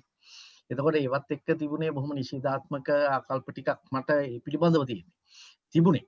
නමුත් දැන් මේ බුලත් දැන් කියපු විස්තරය මම බුලත්ගෙන් අහලා තියෙන විස්තරات එක්ක බලපුවම මේ අපේ ජීවිත ආවරණය කරන බොහෝ තැන් දැන් මේ අදත් ඒ කිව්වා සංස්කෘතික ප්‍රතිපවා මේ සම්පකාර ව්‍යාපාරය තුල ඒ අරමුණු ඇතුළත තියෙනවා. නමුත් දැන් තියෙන ගැටලුව තමයි මේක අපි දකින්නේ අර කිව්වාගේ වෙළඳපළක්. එහෙම නැත්නම් තවත් වෙළඳම් කරන අතරමැදි එක් ඉන්න තැනක් විදියට තමයි අපිට සම්පකාරී ව්‍යාපාරයෙන්ම පෙන්ලා තියෙන සමාජයේ දකින්නෙත් ඒක. නමුත් ඊට වඩා පරිබාහිර බොහෝ දේවල් සම්පකාර ව්‍යාපාරය තුළ කරගන්නට පුළුවන් දෙයක් තියෙනවා. කියන්නේ මිනිස් ජීවිතය ආවරණය කරන බොහෝ දේවල් එකකින් කරන්න පුළුවන්. එකම දේ තියෙන්නේ මේ වත්මන් දේශපාලන ධනේශ්වර ගෝලීය දේශපාලන ක්‍රමයේ තුල හැම එකක්ම අවශෝෂණය වෙමින් පවතිනවනේ. ඒ දේශපාලන ග්‍රහණයට. ඒ නිසාම අපි දකිනවා දැන් අර කිව්වනේ මේක ස්ටෙපින් ස්ටෝන් එකක් වෙලා තියෙනවා එක්තරා ආකාරයකට මේ අපේ ප්‍රාදේශීය දේශපාලකයන් එතනින් ඇවිල්ලා ඉහළට ඇවිල්ලා තමන්ගේ මේ ප්‍රතිගාමී දේශපාලන ඉස්සරහට ගෙනියන්න සම්පකාර ව්‍යාපාරෙත් පාවිච්චි කරලා තියෙනවා පාවිච්චි වෙමින් තියෙනවා රාජ්‍යයකට මෙදිහත් වෙලා ඒක කාලා දාලා තියෙන අවස්ථාවන් 70 දශකයේ ඉඳන් අපි දැකලා තියෙනවා. දැන් මම දකින අනිත් කාරණාව තමයි මේ ඔය දැන් බුලත් සහෝදරයලා ඇත්තටම ඔයකට බැස්ස ආරම්භක අවධියේ පිළිබඳව යම් කිසි දෙයක් මම හිතන්නේ බුලත් සහෝදරයක මෙතන මතු කරුවේ නැහැ. මොකද ඕක තිබිච්ච ඒ ප්‍රතිගාමීත්වයට කිසියම් ආකාරයේ ආක්‍රමණශීලී දෙකේ පැත්තේ පාද මෙයා කවුරු ශීලා ලාමර්තුංගගේ මැදිහත් වීමත් එක්ක කොල්ලෝ ටිකක් එකතු වෙලා මේක ආක්‍රමණය කරමු කියලා බුලත් මේකට එකතු කරන්න පුළුවන් මම හිතන්නේ. මේක ආක්‍රමණය කිරීමක් හෙලෝ ඔව් මේක ආක්‍රමණය කිරීමක් ඔවුන් කළා. ඒ අතර ඒ එක්ක තමයි තරුණයන්ට මේක අරගෙන කිසියම් ආකාරයෙන් අද වෙනකොට යම් කිසි මට්ටමකට ගෙනියන්න පුළුවන් වෙලා තියෙන තත්ත්වයක් ඒක ගොඩ නැගුණේ. දැන් මම දකින්නේ ඒකේ සාධනීය පැත්ත අපි ගන්න ඕනයි කියන කාරණාව. ඒ කියන්නේ දැන් අපි දකින්නේ මේක ප්‍රතිගාමී ආයතනයක්. ඒ වගේම ප්‍රතිගාමීත්වයට සේවය කරන තත්ත්වයන් ගොඩ නැගිලා තියෙනවා මේකේ. ඒ නිසා මේක වැඩක් නැහැ කියන තැනකට වඩා දැන් අපි අද මේක කතා කරන්න පවා පෙළඹිච්ච කාරණාවක් ගණනාවක් තියෙනවානේ. එතකොට මේක අපිට බැරිද ප්‍රගතිශීලීත්වය වෙනුවෙන් යොදා ගන්න. එහෙම නැත්නම් පාවිච්චි කරන්නට කියන කාරණාව. මම කියන්නේ ඒක එක්තරා ආකාරයකට මම දකිනවා මේ සැලසුම් සහගතව මේක යොදාගත හැකි කියන කාරණාවක් තියෙනවා. මේ අපිට මේ මහා දේශපාලන කාරණාව ගෙනියන්නට ඕන කරන පසුබිම තනා ගන්න. අර ඒක මිනිස්සුන්ට ඒ විදිහට මෙයා කරන නමුත් ඇත්තට මේ දේශපාලන අරමුණක් ඇතුව ආක්‍රමණශීලීව කිසියම් ආකාරයක මම කියන එක ආක්‍රමණයක් කියලා කියන කියපු විදිහේ වචනේ පොඩි මේකක් තියෙනවා. නමුත් ඒ සැලසුම් සහගතව සම්පකාර ව්‍යාපාරයට ඇතුල් වීම කළ යුතුයි කියන එකක් මට හැඟෙනවා මේ ක්‍රමය වෙනස් කිරීම සඳහා. මොකද ඒක අර කිව්වා වගේ අර පසු කාලීනව ලෙනින්ලා එහෙම නැත්නම් පාවිච්චි කෙරුවා නම් කිව්බාවෙත් මේක පාවිච්චි වෙනවා නම් ඒ කියන්නේ මේකේ කිසියම් ප්‍රගතිශීලී දැක්මක් එක්ක මේක යොදාගත හැකි. ඒ නිසා මේක හොඳ ස්ටෙපින් ස්ටෝන් එකක් නේ. ප්‍රතිගාමීත්වයේ ස්ටෙපින් ස්ටෝන් එකක් විදිහට ඔක පාවිච්චි කරනවා නම් ඒ ප්‍රගතිශීලීත්වයට බැරි ස්ටෙපින් ස්ටෝන් එකක් විදිහට මේක යොදාගෙන සමාජය වෙනස් කිරීමේ කාර්යයට කිසියම් ආකාරයකින් සම්බන්ධ වෙන්න. ඒක තමයි මට කියන්න තියෙන ප්‍රධාන කාරණාව. ස්තුතියි. කාංචනාට මොන හරි තියෙනවා? ඇත්තටම අද සාකච්ඡාව හරි ෂෝක් හොඳ මාතෘකාවක් අරගෙන ආවා. හොඳට ප්‍රසන්ට් කළා බුලත් සහෝදරයා. ඒකට බොහොම ස්තුතියි. මට තියෙන පොඩි ප්‍රශ්නයක්. එයා කතා කරපු අර සමාජිකත්වය සමුපකාර ඒගොල්ලන්ගේ සමුපකාර ව්‍යාපාරයේ එක්කෙනෙක් දැන් මම කියන පුද්ගලයා නම් සමාජිකත්වයේ සිට ඒ පවත්වා ගැනීමට මගේ සමාජිකත්වය පවත්වා ගැනීමට අඛණ්ඩව අපි තුන් මාසයකට හරි වර්ෂයකට කොච්චර මුදලක් මම වැය කරන්න ඕනද කියන එක දැනගන්න කැමතියි. ඒක මුදලක් ගෙවන්න ඕනේ නැහැ. මුදලක් ගෙවන්න ඕනේ නැහැ. නෑ පළවෙනි සැරේ සමාජිකත්වයේ ගැනීම පමණයි. කීයක්ද සාමාන්‍යයෙන් පළවෙනි පාරේ සමාජිකත්වයට? රුපියල් 100යි. හරි. රුපියල් 100යි. ඊළඟට අධ්‍යක්ෂක මණ්ඩලයට සමාජිකයෝ තෝරගන්නකොට කැන්වසින් යනවා කිව්වනේ. එතකොට කැන්වසින් යන්නේ නැතිව ක්‍රමයක් නැද්ද? එහෙම නැත්නම් කැන්වසින් යෑම තුලින් කොයි වගේ පුද්ගලයෙක්ද ප්‍රොමෝට් කරන්න බලාපොරොත්තු වෙන්නේ? ඒ වගේ ඔයාගේ අත්දැකීම් මොකක්ද ඒ සම්බන්ධව? ඔව් දැන් මෙහෙමයි. දැන් මම දැන් අවුරුදු 15ක් 20ක් විතර ඉන්නවා කැන්වසින් කවදාවත් ගිහිල්ලා නැහැ. දැන් යන පිරිසක් ඉන්නවා සමහරු ගිහිල්ලා තමන්ව දැන් ඉස්සෙල්ලාම ගමේ ප්‍රාදේශිකයේ ඡන්දෙ තියෙනවා. ඒතකොට දැන් අපේ නම් ප්‍රාදේශිකයේ ඡන්දෙත් නැහැ. අපි ගමේ ඉන්න මේ ඒ සමුපකාරය ගැන උවමනාවක් තියෙන 9 දෙනෙක්ව අපි තෝරගන්නවා. එතනින් 5 දෙනෙක් මහසභාවට යනවා. ඒතර මහසභාවේ 200ක් විතර ඉන්නවා. ඒතර ඒ අය අතරින් තමයි අධ්‍යක්ෂ මණ්ඩලය තෝරන්නේ. 100ක් ඉන්නවා මහසභාවේ ඒ අය අතරින් තමයි තෝරගන්නේ. ඒතර ඒ අය අතරින් කවුරු හරි නම් යෝජනා වෙනවා. ඊට පස්සේ සමහර එක වටයකින් නැත්නම් දෙකකින් 7 දෙනෙක්ව තෝරගන්නවා අධ්‍යක්ෂ මණ්ඩලයට. අනිත් ප්‍රශ්න තමයි මාලක සර්. මේ සර් කතා කළා දැන් ගොඩක් දැන් ලංකාවේ අපි ඕවර් ගත්තොත් අද සාකච්ඡාව ගොඩක් නෙගටිව් sides of the මේ සමෝපකාර ව්‍යාපාරවල ලංකාවේ තත්ත්වය තමයි කතා කළේ. මං කැමති මාලක සර්ගෙන් අහන සර් ලිටරචර් රිවිව් එහෙම කරන්නේ නැති ලංකාවේ අපි අද කතා කරපු නැති අභියෝග මොනවද මේ සමෝපකාර ව්‍යාපාරයේ තිබෙන්නේ? දැන් අපි සාකච්ඡා තුළ විවිධ මාතෘකා මතු කළා. ඊට අමතරව තියෙන අභියෝග මොනවද?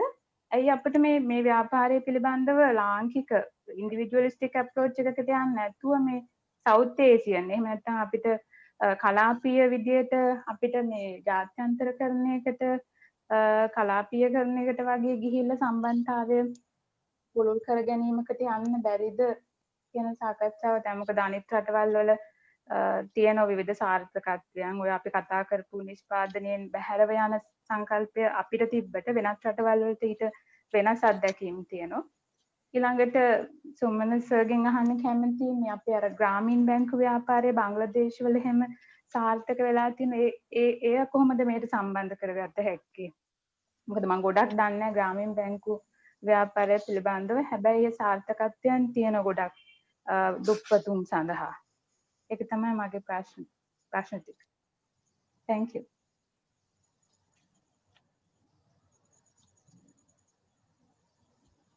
ප්‍රොෆෙසර් මාලක ඉන්නවද දන්නේ නැහැ. මාලක ඉන්නවනේ. ඉන්නවා කියන්නේ ඔව්. බුලත් ඒකට රෙස්පොන්ඩ් කරන්න තියනවාද මොකුත් එක පැත්තක්? නෑ ඒකට උත්තර දුන්නානේ. ඔව් ඔව්. පත්වීම් පිළිබඳව. ඔව් දැන් අර ග්‍රාමීණ බැංකුව මම ඇත්ත මතු කරන්න හැදුවේ ප්‍රශ්නය. දැන් මේ මට පොඩි අදහසක් කියන්න පුළුවන්. ඒකේ දැන් මේ වෙනකොට එහෙම අත්හදා බැලීම් කීපයක් කරනවා. දැන් ඔය නන්දසිරිගම ගේලා එහෙම සමුපකාර ව්‍යාපාරයක් එක්ක යාන්ත්‍රික ජන කොටස් එකතු කරගෙන එහෙම යම් වැඩපිළිවෙලක්. තවත් අර සුමිත්‍ර එහෙම කණ්ඩායමක්. ඒතකොට දැන් ඔය සනස ව්‍යාපාරය. ඒවයිත් සීමාවන් ගොඩක් තියෙනවා. ඒ කියන්නේ අඩුපාඩු තියෙනවා. සමහර විට අවශ්‍ය පැත්තට යන්නේ නැහැ. ඒකේ දේශපාලනීය පැත්ත අඩුයි. එහෙම ගැටලු තියෙනවා. නමුත් මං කියන්නේ එහෙම අවස්ථාවක් තියෙනවා. එහෙම ප්‍රවේශයන් නැති කරගන්න ඒ බලපෑමක් කිරීම සඳහා වැඩපිළිවෙලකට.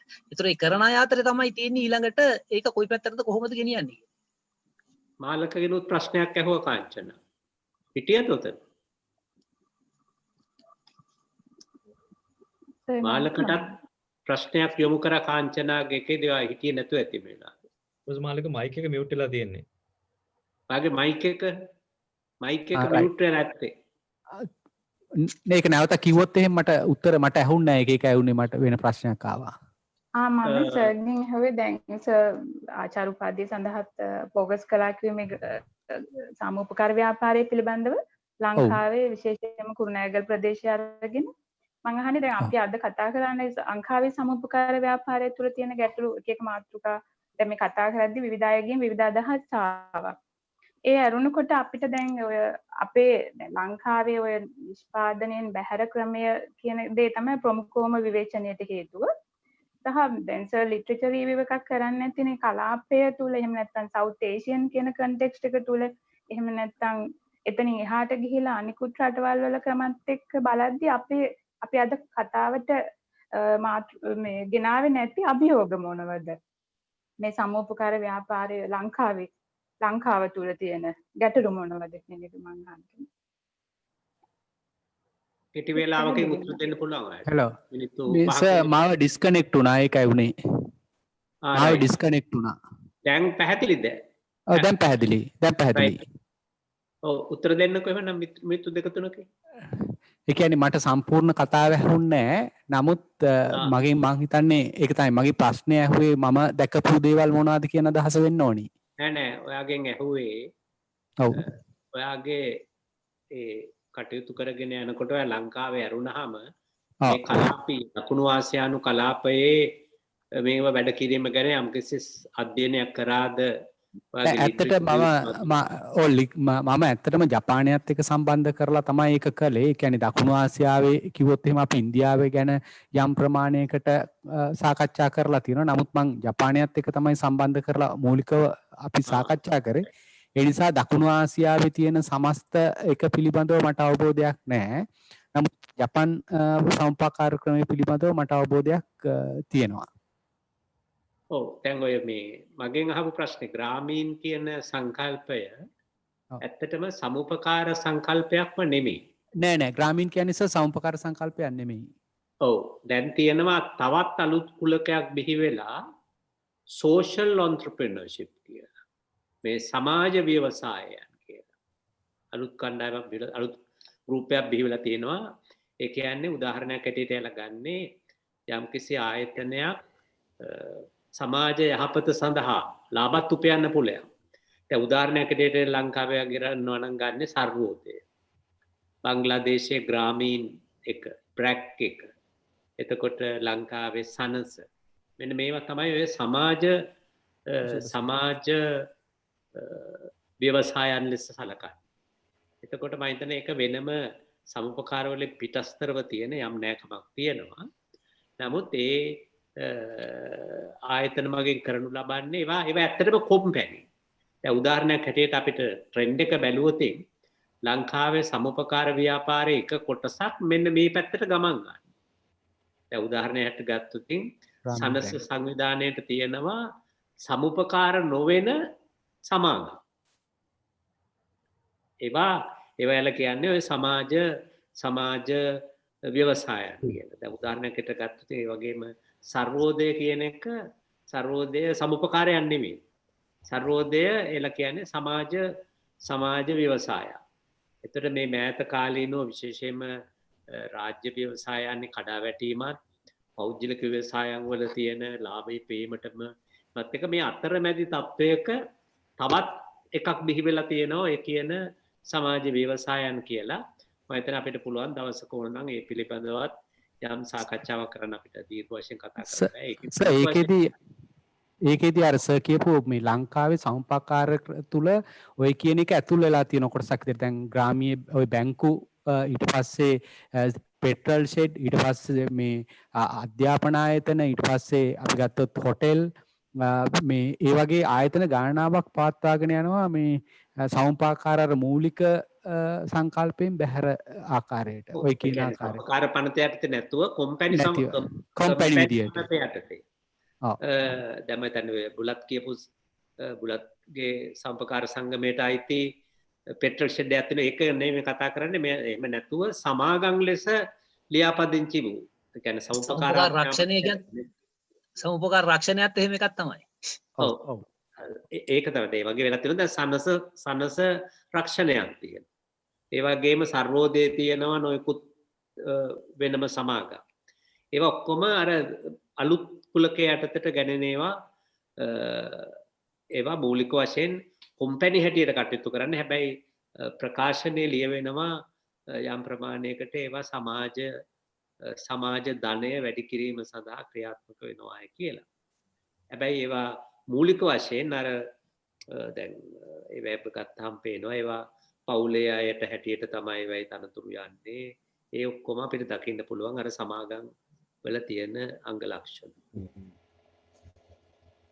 තවත් අපිට මිනිත්තු දෙකක් අපේ සිංහ මහත්තයා එහෙම මොකද කිව්වේ නැහැ කියන්න අදහස් තියනවද? සිංහ මහත්මයා ඉන්නවද? දැන් නැහැ. මේ වප්පැත්තේ ඉන්නවා මේ සේනාධිර අපේ සිංහ මහත්මයා මේ කෙටියෙන් මොනවා හරි කියනවා නම් විනාඩියක් දෙකක්. ඔව් පුළුවන්. මම කියන්න. හලෝ ඇහෙනවද? ඇහෙනවා. ඔව් ඔව්. ඇහෙනවද? ඇහෙනවා. ඇත්තටම මම අලුතෙන් ජොයින් වෙච්ච ඉඳන් මම ඉතරම ගැඹුරට දන්නේ නැහැ අනික මගේ දැනීමත් මම හිතන ප්‍රමාණවත් මම දන්නේ නැහැ මණ්ඩලේ සාකච්ඡා කරන මගේ උගච්චම මම දන්න විදිහට මගේ අදහසක් කියන්නම් දැන් අපි සම්පකාරය ගැන කතා කරන්න ඕනේ මේ සම්පකාරය විහිළු කිරීම මගින් අපේ රටේ අන්තිම වෙනසක් හේතුව මේ විශේෂයෙන්ම දේශපාලන කරුණු. ඒ කියන්නේ මෙච්චර කාල මේ ආපු ක්‍රමවේදය වෙනස් ක්‍රමවේදයකට වෙනස් පාලන ක්‍රමවේදයකට යොමු කරන්න පුළුවන්ද කියන පැත්තක් හිතුවොත් හොඳයි කියලා. දැන් සමහර විට මම කියන්නේ මේක දැන් මම නම් දන්නේ මේ මාක්ස්වාදී සමාජවාදී වගේ මගේ ජන්මක් නැහැ. නමුත් ඒ රටවල ඒ වගේ ඒවා ආවේ ඒකක් ඒගොල්ලෝ ඉස්සෙල්ලා දැනගෙන ඉම්ප්ලිමන්ට් කළා නෙවෙයි. ඒගොල්ලෝ හැපි හදා ඇවිල්ලා අන්තිමට හරි පාලන ක්‍රමයක් ඒගොල්ලෝ ස්ථාපිත කරගත්තා වෙන්න පුළුවන්. ඒක අපිටත් බැරිද ඒ විදිහට ඉදිරියට යන්න. උදාහරණයක් වශයෙන් දැන් මේ මම පෞද්ගලික මමත් දන්නා හොඳටම පෙරලල් සංස්කාර සමිතිය තාම සාර්ථක වෙනවා. ඒක අපිට බැරිද මේ විදිහේ සංකල්පයක් රට පුරා චලිත කරන්න යම් කිසි ක්‍රමවේදයක් ගැන හිතන්න. සමාජයේ සමාජවාදය වෙන්න බෑ. වෙන්නත් පුළුවන් නොවෙන්නත් පුළුවන්. කොමියුනිස්ට් වාදය වෙන්නත් පුළුවන්. සමාජයට ලෝකයේ අලුත්ම වාදයක් වෙන්න පුළුවන්. මොකද අපිට ඒ ලංකාවේ විදීම මිනිසුන්ගේ ඉතිංපතුම් සංස්කෘතිය ඔය හැම එකටම ගැලපෙන්නේ නැතුව යයි මාක්ස්වාදය. සමාජයට කොමියුනිස්ට් වාදය. නමුත් අපේ රටම ගැලපෙන විදිහක් අපිට හොයාගන්න බැරිද සමහර සංකල්ප හරහා. හොඳයි මම හිතන්නේ අපිට කාලය නම් අවසන් දැන්. බුලත්ට පුළුවන් මිනිත්තුවක් විතර දෙකක් තව කියන්න ඕන තියක් තියෙනම් කියන්න. මට ඉතින් අවසාන වශයෙන් කියන්න තියෙන්නේ මෙහෙමයි දැන්.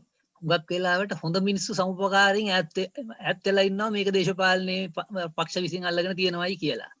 ඒකම හේතුවක් වෙලා තියෙනවා මේ සමුපකාර දූෂිත වෙන්න.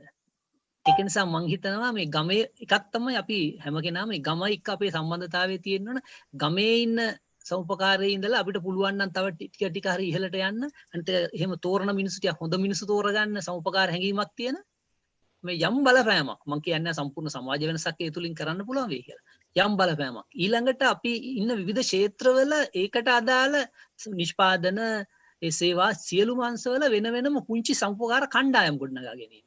ඒතර ඒ කණ්ඩායම් ඒකාබද්ධ වීම තුල සමුපකාර යම් බලවේගයක් බවට පත් කරන්න හැකියාවක් තියෙනවා.